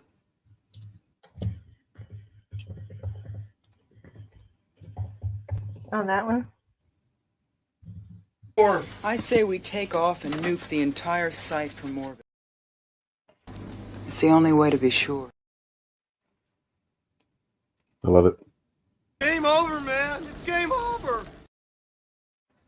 And I Always will great. Paxton. Yep. Rest in peace. So Kelly, this entire scene is just basically Kelly being told her assignment is being put on hold. So her job is on the back burner. Mm-hmm. And we see robot dogs, which we have today, which we didn't have in real 2003. So that's right. another technological jump that they have. Yes, and Kelly's using these robots to help try to find microbial life on Mars, and she's using this robot dog to try to find microbial life, and the dog is doing a great job. Mm-hmm. And that's right. This is technology that we have currently right now. And now that they've caught up with our technology, especially in this regard. So this is actually Spot is the name of a real life robot. So here he is. They call him Spot here, so it's the same. So they must have had a deal with Boston Dynamics for some reason. So let's see it. No, I don't want to download. I want to see Spot in action. I'm on mute the music. So here's Spot. Mm-hmm.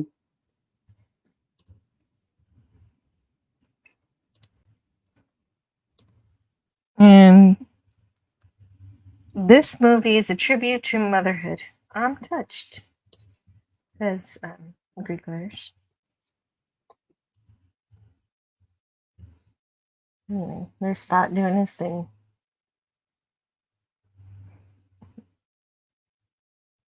It's pretty cool. Yeah, I mean, for all mankind is 20 years ahead in robotics. Yep, Deb knows what he's doing. Mm-hmm. And Hobson acts like he's impressed with Kelly's work, but then says, "Well, we don't have the budget for this right now because that asteroid project is number one. We've got to get that back up, and if we can't get that asteroid project going, then we're not going to have any money for you. So you've got to go do something else." And she says, "Right, no bucks, no Buck Rogers," which is a cute line. Yeah, that's the old red stuff. Mm-hmm. Rick Letters Larson says, "Oh, that's the retard robot dog." It's hilarious. No. I normally don't say that word, but it's okay. We're talking about robots, and they're not yet overtaking the world yet, so they won't find out what I called them for another 100 years. So I think I'll be safe. Well, as far as we know, they're not sentient yet. So let's hope it stays that way. Right, not yet. Eugene Bird says, "I'm scared. I want a handheld EMP device to protect me from these robots." Yeah, not all of us are welcoming our robot overlords just yet. We're not ready. We'll get there. No, the specific model is totally worthless. It's worthless. Oh, really? It looked like it was doing such a good job. It was so cute. Okay, so anyway, who doesn't love a headless dog running around? I mean, I think there's a Black Mirror episode where they have something similar, but it's more nefarious and it's like going after and killing people. So there's always a trade-off. What season is that? I haven't gotten caught up with the recent stuff. Is that more recent one? I think that's like maybe season 2. I might be wrong. Oh, then I would have seen it, but I don't remember. I really love Black Mirror. Yeah. They're coming up with a new season of that one too. The Robot Dog episode. What was that one? No, season 4, I guess. I thought it was earlier. Yeah, it's called Metalhead. Yeah, she wants to find life on Mars, but that's low priority compared to mining operations. So she's getting pushed aside for other work. Mm-hmm. Well, he's kind of picking and choosing what projects should get the money. Yeah, that's something that wouldn't have happened 10 years ago in this universe. Because I guess the government has more control over the monetary aspects of NASA now. And apparently you can get pasta on Mars now, which was surprising, Ed. Wow, you can make pasta here. And then we get to see the disparity here is the rock brick meat that they're getting for meatloaf here. Yeah. And they said we had a chef up here. Yeah, well up there, but the comm cards only work on the level you rack on. They say that's to prevent any one mess from getting slammed. But I'll tell you right now, they just don't want to share all that good grub. Yeah, but isn't that the kind of what being on Mars is all about? I mean, ever since the first Martian Thanksgiving, sharing, sacrificing for one another. So, so you saw the Disney movie. Okay, here's our reality: astronauts and cosmonauts, scientists and pilots, they all work together. But us down here, at the end of the day, we are just the help. And so they're discussing the realities of how Mars is being run currently at Happy Valley. That just so they can't use those cards on the vending machines that they said that they could use them on. That doesn't make sense to me.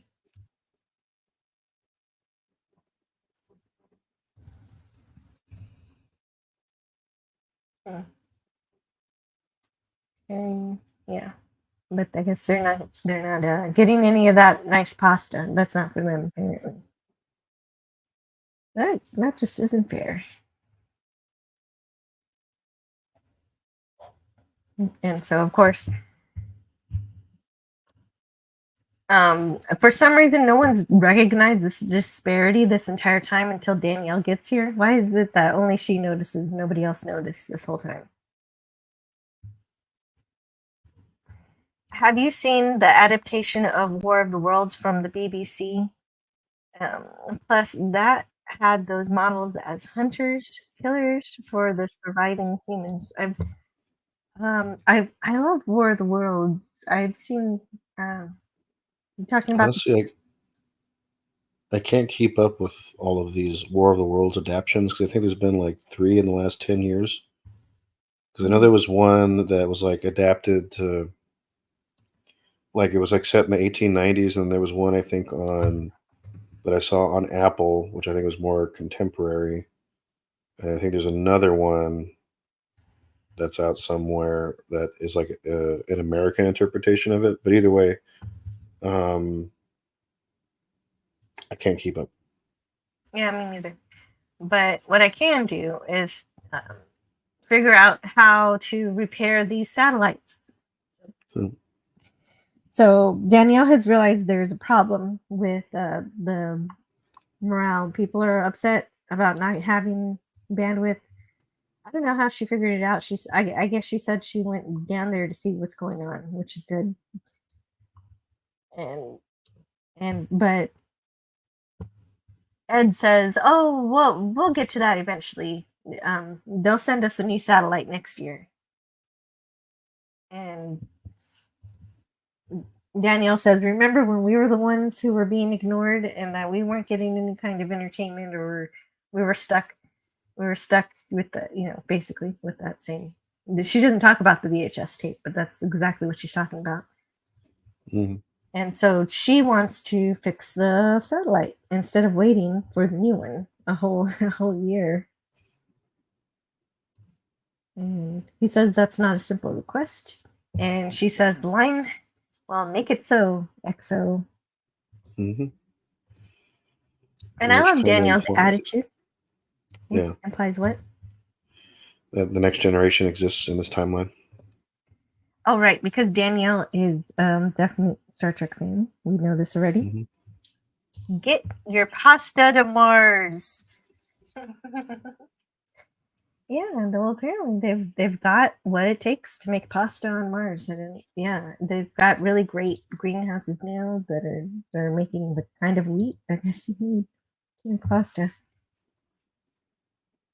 But I love Danielle's attitude, but I hate that it has to come at the expense of Ed's character. It seems like sometimes he's just there to make him look like, pig-headed and uncaring to the crew that he's supposed to be protecting. I kind of see what they're going for. I think what they're saying is that Ed's used to just being friends with scientists, pilots, and military. So also adding just regular people who are there for a paycheck has been difficult for him to adjust to. That's my only excuse for why they're making Ed a jerk.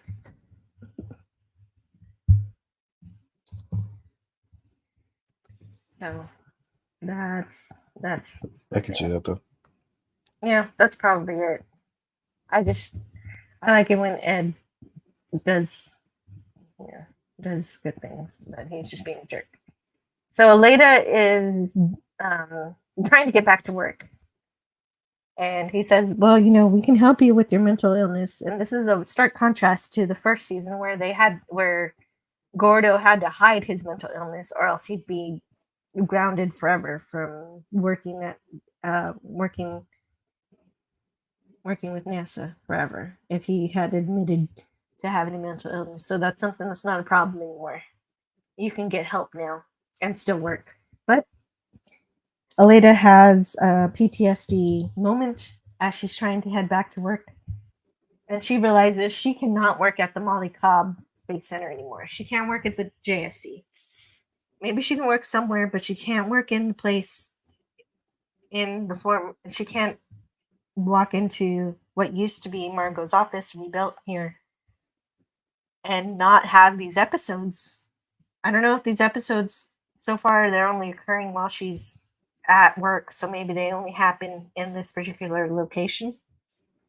And if that's the case, it makes sense that at this moment she quits. She quits her job right here. And we'll see if that helps, I guess. And she doesn't want to talk to any therapist. Her only answer is, I quit. And her other answer is to go to a Tex-Mex bar to get insanely drunk with Kelly Baldwin. Yeah. And so, of course, this is the previous location of the Outpost. Outpost being a restaurant that we've seen throughout the series that turned into a chain restaurant when Karen Baldwin sold it. And now the location, this is a fun way to reuse the set too. Yeah.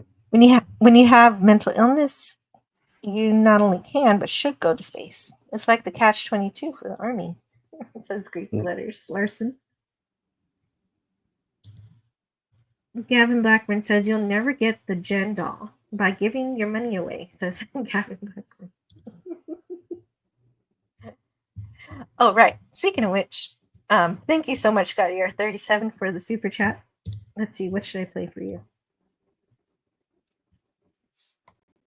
Oh, this is a new clip that We've got a game to win. Yeah, so, right. You know what I'm actually going to play for you? You asked me to make clips of Fallout clips, and I finally did that. And I keep forgetting to show you. So if you're still here, hopefully you see this. Let's see, I'm going to pick a random one. I can't play all of these. I'll choose intelligence.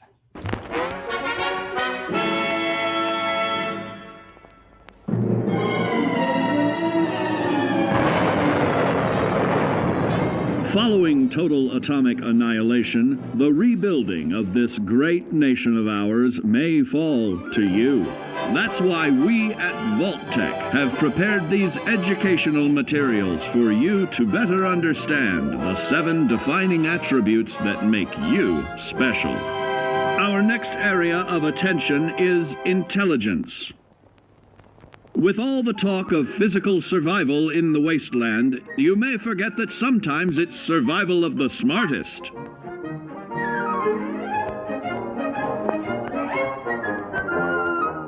An empty mind is a vessel for knowledge, and intelligence is the key to unlocking opportunity and adapting to your new world above ground. Your advanced know-how will grant you access to new places and new technologies. Space age, isn't it?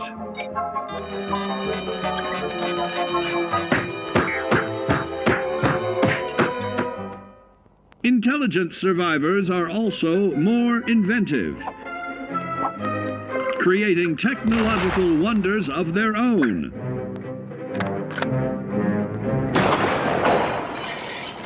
Note that the S in science stands for safety.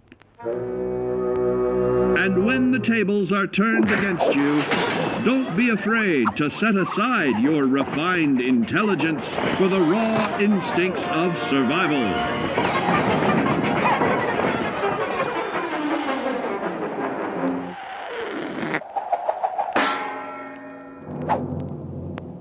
Just don't lose your head. Advanced learning in the field of intelligence can offer even more benefits in this modern age of wonder to start navigating with technological ease.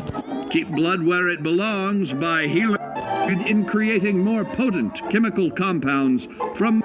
Regularly study your Vault-Tec provided materials to prepare for survival. And to answer the question, do you know what makes you special?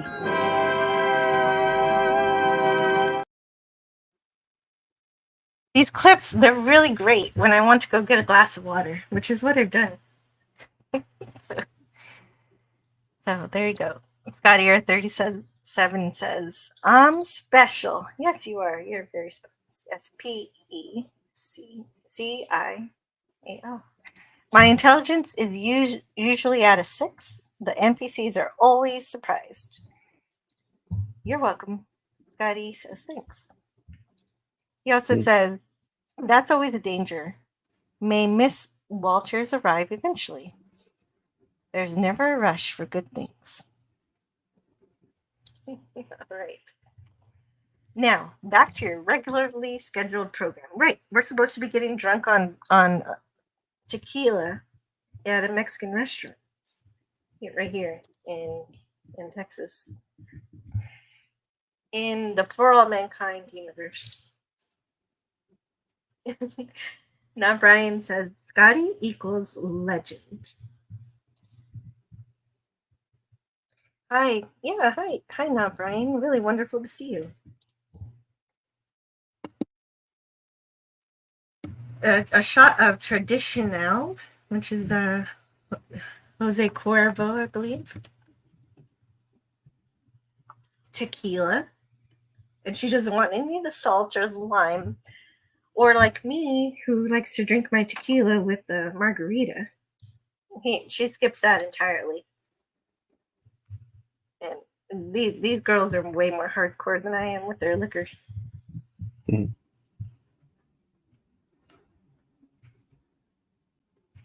And so, but they're not just there to drink, they're there to commiserate about their supposed failures.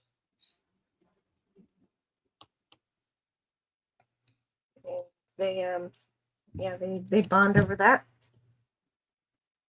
About Aleda trying to get her job back, but realizing she can't do it, she quit. And having her entire thing that she's been working on for 8 years pulled out from under her. Are there aliens on this show yet? No. I don't think there's going to be. Not unless you count Kelly's baby being born in the orbit of Mars, which I mean, that child is technically a Martian, but not an alien. He's still human. Mm-hmm. And we never got a resolution on the ants that became acclimated to living on the moon. I don't know. Yeah, I'm still waiting on somebody to make that comment where they're like, "Have you seen the ants on the moon? They're bigger, like, because of low gravity." So, right, I want some cat-sized ants at the very least. If we can't get aliens, yeah, we should get one of those potato bugs or something. So, but Kelly, actually, that girl that was just drinking tequila, she is trying to find aliens on Mars, but nobody's given her the ability to go to Mars to do it. Her research has been put on hold. Scotty here 37 says, I count as a firstborn Martian. Tequila. I have half a bottle somewhere. Let me check. Hey, and it's important to get on that because tequila does eventually expire. I found that out when I tried to drink a bottle that I've had for a few years. It's just no good anymore. Interesting. Yeah, I think I have one And bottle of tequila still unopened. well, if it's unopened, maybe it lasts better. Mine was opened. They're Hmm. taking 30% off the top of his paycheck. He's getting deductions. So he gets a certain salary, but it gets deduced by all of the things, all of everything that it costs to live. And so he's getting paid less money than he did on Earth. So he's taking all of the risk, none of the benefits. Yeah. And so he complains about it. But Imagine they promise you $100,000 salary to do this Mars thing, and it's like you're only making like not even half of it. yeah, right. You're for some reason making way less than you could have just staying home. That would Mhm. that yeah, no. You shouldn't say, oh, yeah, no, that yes, it's pretty much a problem here. It kind of reminds me of it was supposed to be a parallel to coal mining, like when they used to hire people to do coal operations, but the company owned everything. They owned all the stuff that you had to buy to live, and so you Yeah. essentially didn't really get paid. You were kind of like an indentured servant. Yeah, it's the company town mentality that I think that's the parallel. Yeah, that's what it feels like for sure. What do you mean tequila expires? Nonsense. Spirits don't expire, they transcend. Some liquors separate over time, don't they? I've never had a bottle around for that long. That doesn't surprise me. I think, well, it just didn't taste good anymore. I guess maybe it's not like it's going to kill me or anything, but the tequila, You know, it used to taste good and now it doesn't. like I don't believe in ghosts or anything like that, but I do believe in those kind of spirits. Yeah. right. Those are my kind of spirits. Yeah. The HBA is still not taking. Oh wait, they're doing the spacewalk to fix the satellite. That's what's going on here. I was like, where are we? I was too busy talking to the chat about tequila. Hmm. So this is fun though. So this will hopefully restore all of the bandwidth issues. Yes. So they repair the satellite, and there's no problem with it. I've been so on edge. I thought somebody was going to die again. Like all these damn tragedies happening. I'm just so happy that this went way better than I expected. Yeah, they just went up there, got the job done, came back. Yeah, nothing exploded. I'm so glad to see something succeed. And something that's even going to make things better for the lower decks crew. Yeah. Who don't have a whole lot to look forward to. And now they can at least communicate with their family. They can email. So good work, Daniel.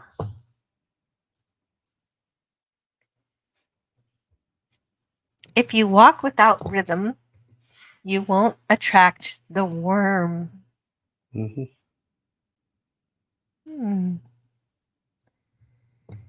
Very true. Also applicable on Arrakis. Rod Thunderheart says, I'm sure Canadian Spider-Man can agree. But I was in Cosmo, and there was 12-year tequila there. Wow. And, well, it can take 12 years to make good tequila, but I don't know. I don't know, man. My tequila didn't taste good anymore. So, I'm not, I would imagine it's not like wine or anything. yeah. That's all I can tell you. It used to taste good and now it doesn't.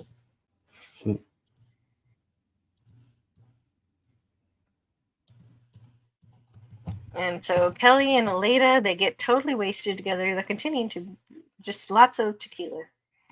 And so Aleda is kind of commiserating that Margot would be disappointed in her. And so I kind of like that Aleda still respects Margot after all this time and even after what Margot has done. But she still cares about what she thinks. And that's good news because I do too. And they're talking about what they call their failures, but Kelly didn't really fail. She just got her project taken from her. And in a drunken stupor, they agree to toilet paper Hobson's house, which I'm like, oh no, that's crazy. Are they really going to do that? Well, we don't really find out whether or not they do that. We just cut straight to Kelly waking up and well, it's kind of like when you actually do blackout. You're drinking 1 second and then waking up the next second. And there's a little girl who really looks exactly like Alita. Yeah, that's what when that came up, we were all like, I think the fandom was kind of like, they really cast a really like it looks exactly like her daughter. This definitely looks like her. Especially with her, it's not just her looks either. It's her attitude. She has Alita's attitude. Yeah. She just stands there judging you. Scotty R37 says, I like my liquors the same way I like my ladies. 18 years old or over. Well, that's very, very good. Very good to know. Oh my god. It's a joke, obviously. Not Brian says, it's almost Halloween. Canadian Spider-Man is mentioned, and I'm now having flashbacks to pumpkins and chainsaws.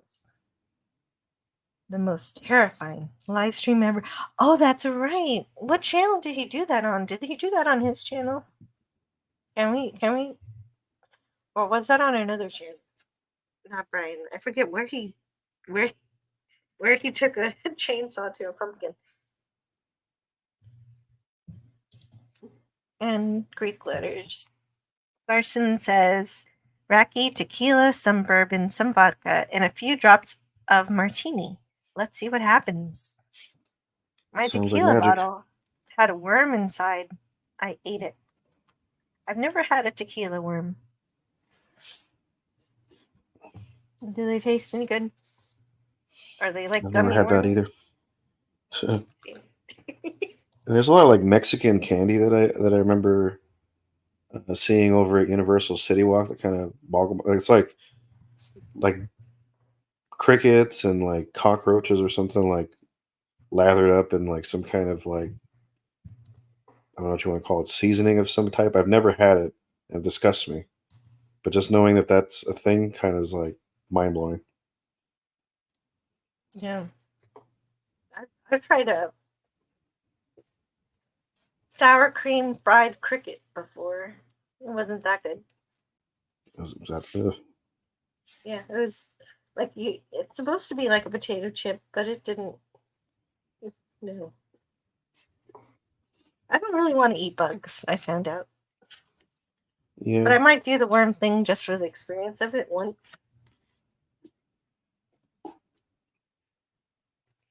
So Aleda, instead of she never slept, she ended up continuing to work as she sobered up over the night, and she decided to. She has a plan to procure private funding so that Kelly can search for life on Mars. Without NASA's support, they're going to find some private funding. And so that's what tells me that's the moment that I really believe that Aleda quit. I didn't believe it until this moment, now that we know she has a plan. And the husband looks a lot more supportive. So Victor is a lot more supportive this time, even after she's lost the family's health plan. So this doesn't phase him this time, where he was super upset before. And so this time he's on her side. That's good news. But at this point, I'm wondering also what happened with Bill. Is he still working for Dev? Where are they gonna get this private funding? About that. Huh? You'll see. I guess so. You sound dire. Well, I mean, when you see him next, it's going to be it'll be a thing. Eugene Bird says, "Ew, Jill, do you have any tattoos?" I do not. I do not have any tattoos, and I don't really plan on having any. But I do really like this coffee mug and this donut. Yeah. I think this is really cute. This feels like something that the little girl made. Like she painted it, and then they cooked it in the oven or something. Mm-hmm. I love it. Yeah, it's cute.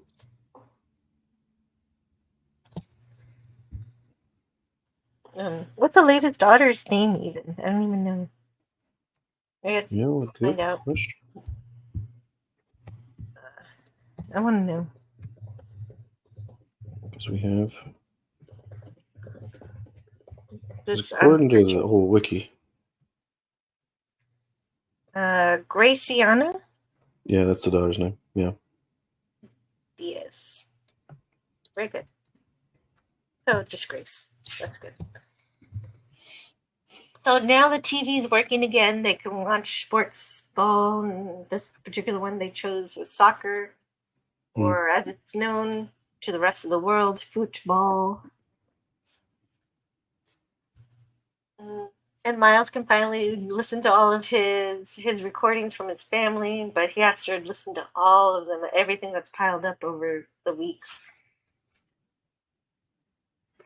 And he tries to respond back to them, but he's disappointed that he's not doing the job that he went there for.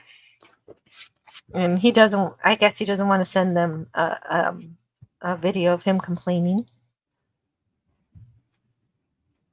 And I'm glad he doesn't go through with lying. At first, he's trying to lie and say that he's on the surface working as like an astronaut. But I'm glad he doesn't end up lying to them, at the very least. Yeah.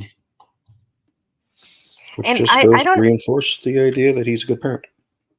He is a good parent. He's a good dad, and that's what I'm trying to say. Exactly. I don't understand that he can't see that with all these video messages that he has his family back already. I mean, I see. I don't know what his wife's problem is, but at this point, she has to know that he'll go to any lengths to do what's best for them. And I would think she wouldn't want to leave him now. Even if he, I don't understand why they're trying to separate anyway. So that's not really clear to me.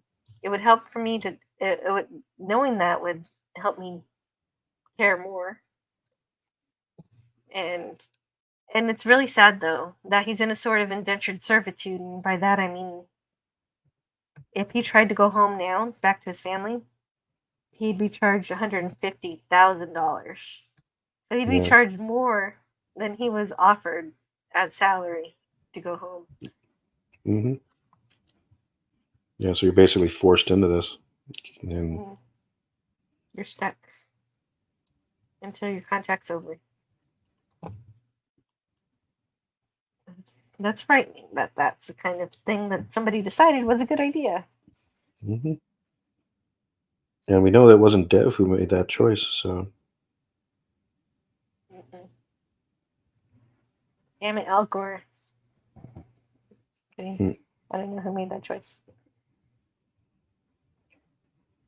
And he was going to pretend that this meatloaf was a Martian rock. Mm-hmm. Scotty Earth 37 says Jill has 2 pips tattooed on her collarbone. That's not true. I do not. But That's not a bad idea. It's really not a bad idea, but I don't want tattoos. I mean, I don't plan on ever getting tattoos either, but if I were, despite my name on YouTube, Fleet Admiral Levi, I've always liked the idea of being called Commander. I guess because I used to play Mass Effect. And so, like, Commander Shepard was the main character. And so I always have an attachment to that rank specific. Cool. And Samantha feels bad for him, so she takes him to the special dive bar that they have, the secret bar. that's run by Ilya, who's also the guy who could get you anything that you can't otherwise get. Mhm. And he ferments his own vodka. So we've got lots of liquor in this episode. So there's at one time Scotty R37 said that For All Mankind was like Mad Men in space, because it kind of is. I never really watched that show, but they kind of phased out most of the smoking, even though there was one marijuana cigarette in this episode. Though they're switching more to liquor, I suppose, in these later Yeah. seasons. It is interesting how we do notice that, like in our timeline, the proliferation of smoking is kind of faded, but even then, it's not completely gone. It's just like evolved into possibly like weed smoking is now more acceptable, and that's the Yes. outlet that they have instead. So I'm sure they'll have it legalized too before. actually, that's an interesting idea. I don't know if they're going to do that. I guess they're not doing that this season. We'll have to find out the next season's, montage. I guess it would have to be relevant to whatever they're actually doing. Yeah. Oh, it's just tea or coffee. She's making coffee. And Swan Lake is playing on TV, but the problem is it's just Swan Lake. There's nothing else. She's not getting the news. She's not getting regular programming. She's wondering what's going on. It's a mystery. So she's going to solve this mystery. Even the KGB who's normally tailing her are missing. They're not there. So what are they up to? And why is the TV all funky?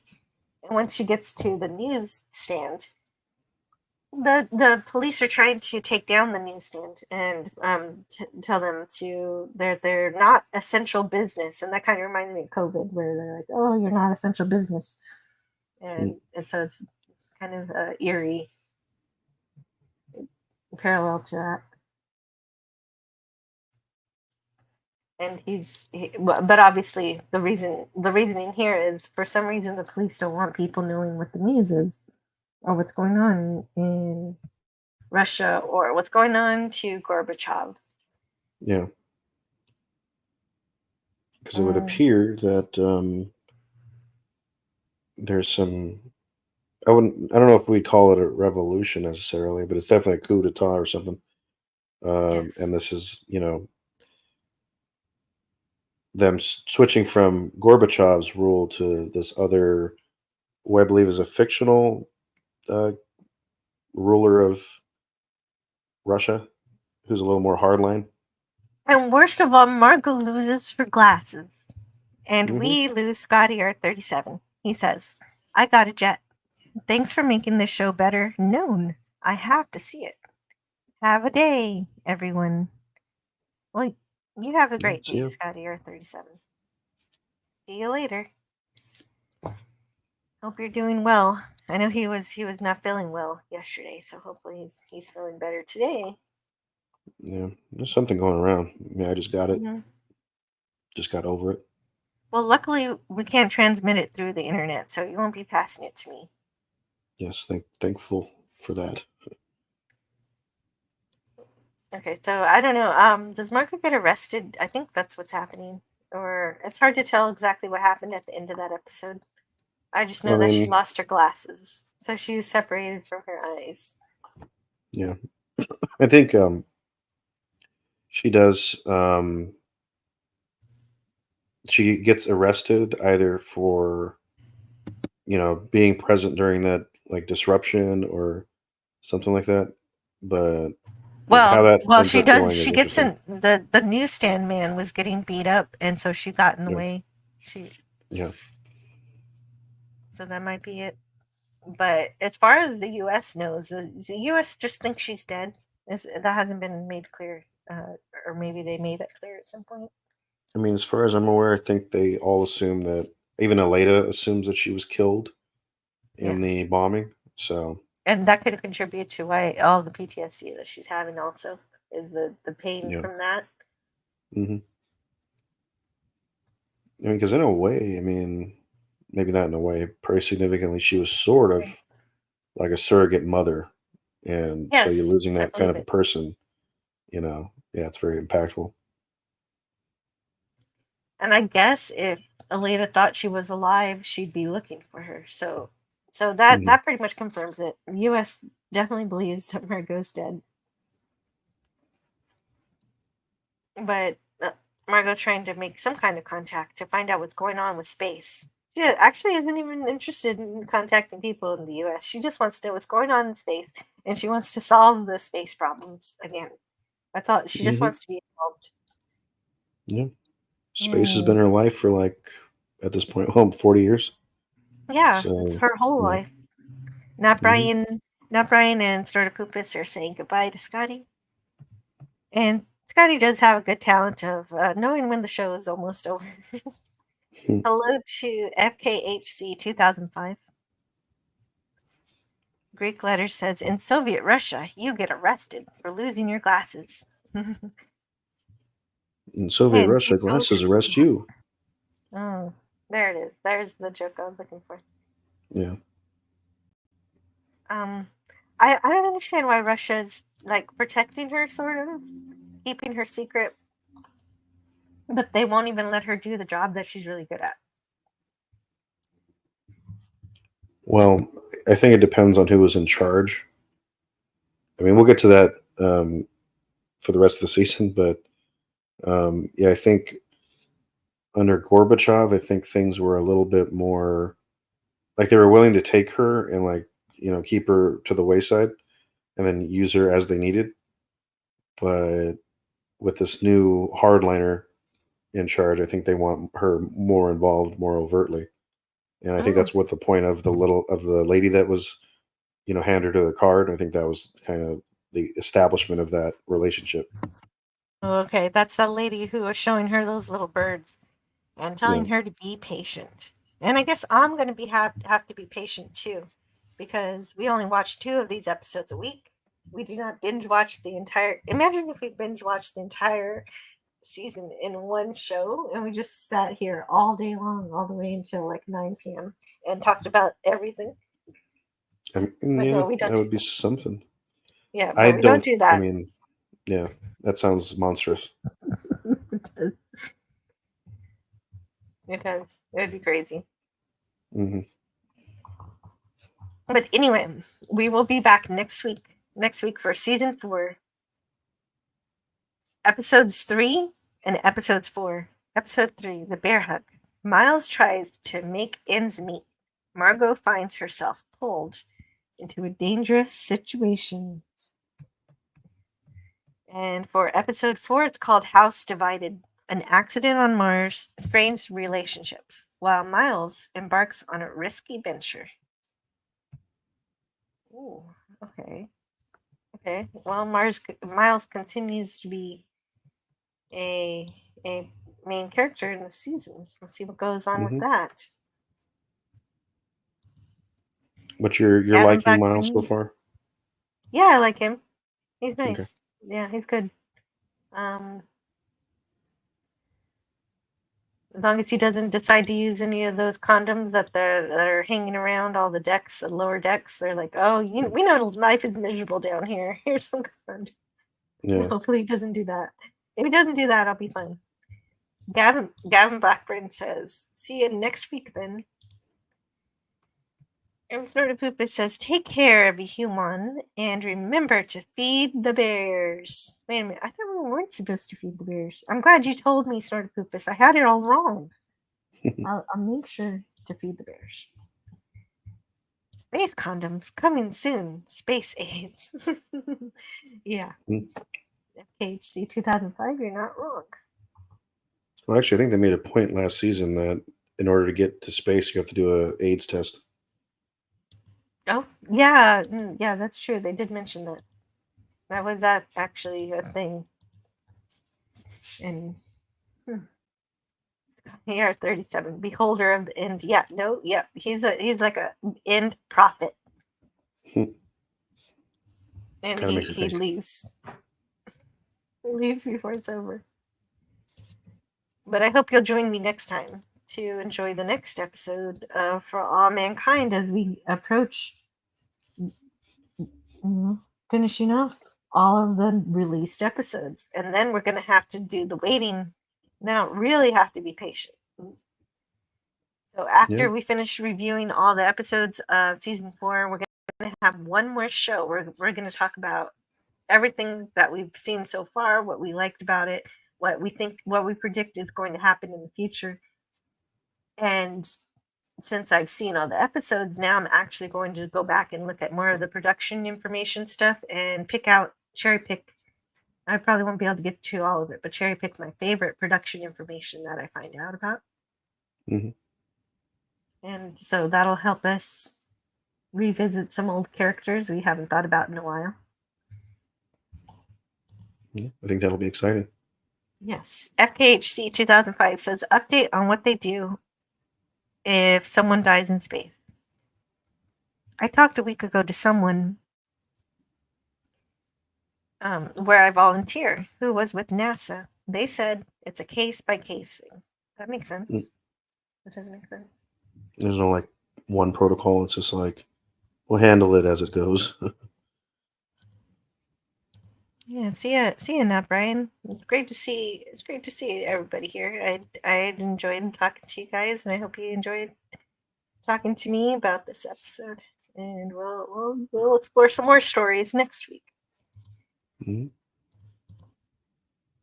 And find my closing videos, and I'll see you next time. Have a great Tuesday. Howdy, folks. And thanks Bye, for that update. Oh, wait a second. I forgot one thing before we go. Uh-oh.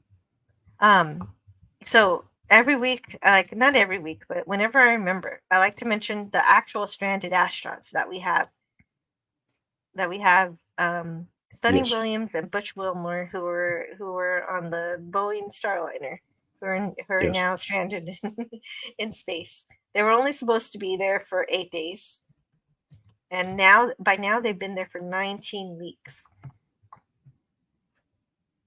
And so their spacecraft that they were on, it seemed like it wasn't up to snuff, and that it seemed dangerous, and it was making weird noises. So they got off of it. It got sent back home, but they're still up there for safety reasons.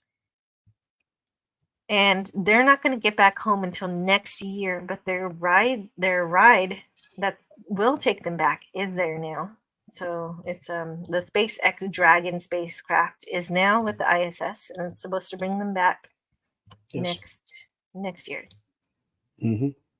So they're gonna miss Christmas with their family. They do miss their families, but they say they're still having fun. Mm-hmm.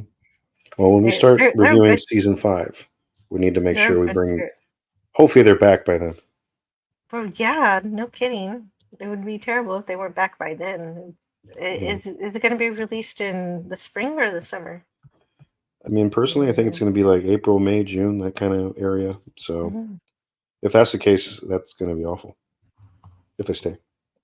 Yeah. Well, I do want to point out there used to be a website called How Many People Are in Space Right Now.com.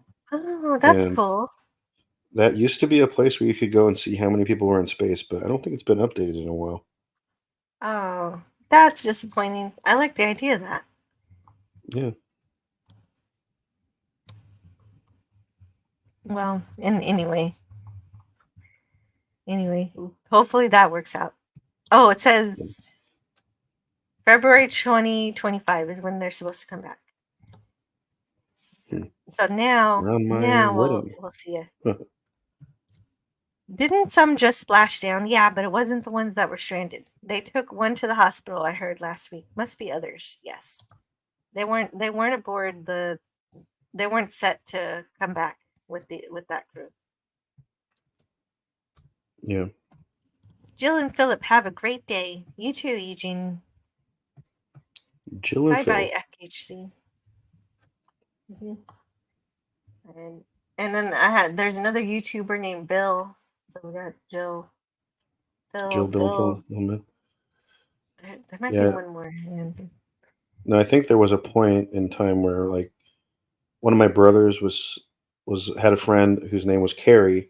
She was dating a guy named Gary, and then my dad's name is Jerry, and so it got kind of crazy. It's a lot of rhyming.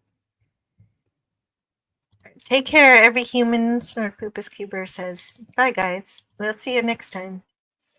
Yeah, next week.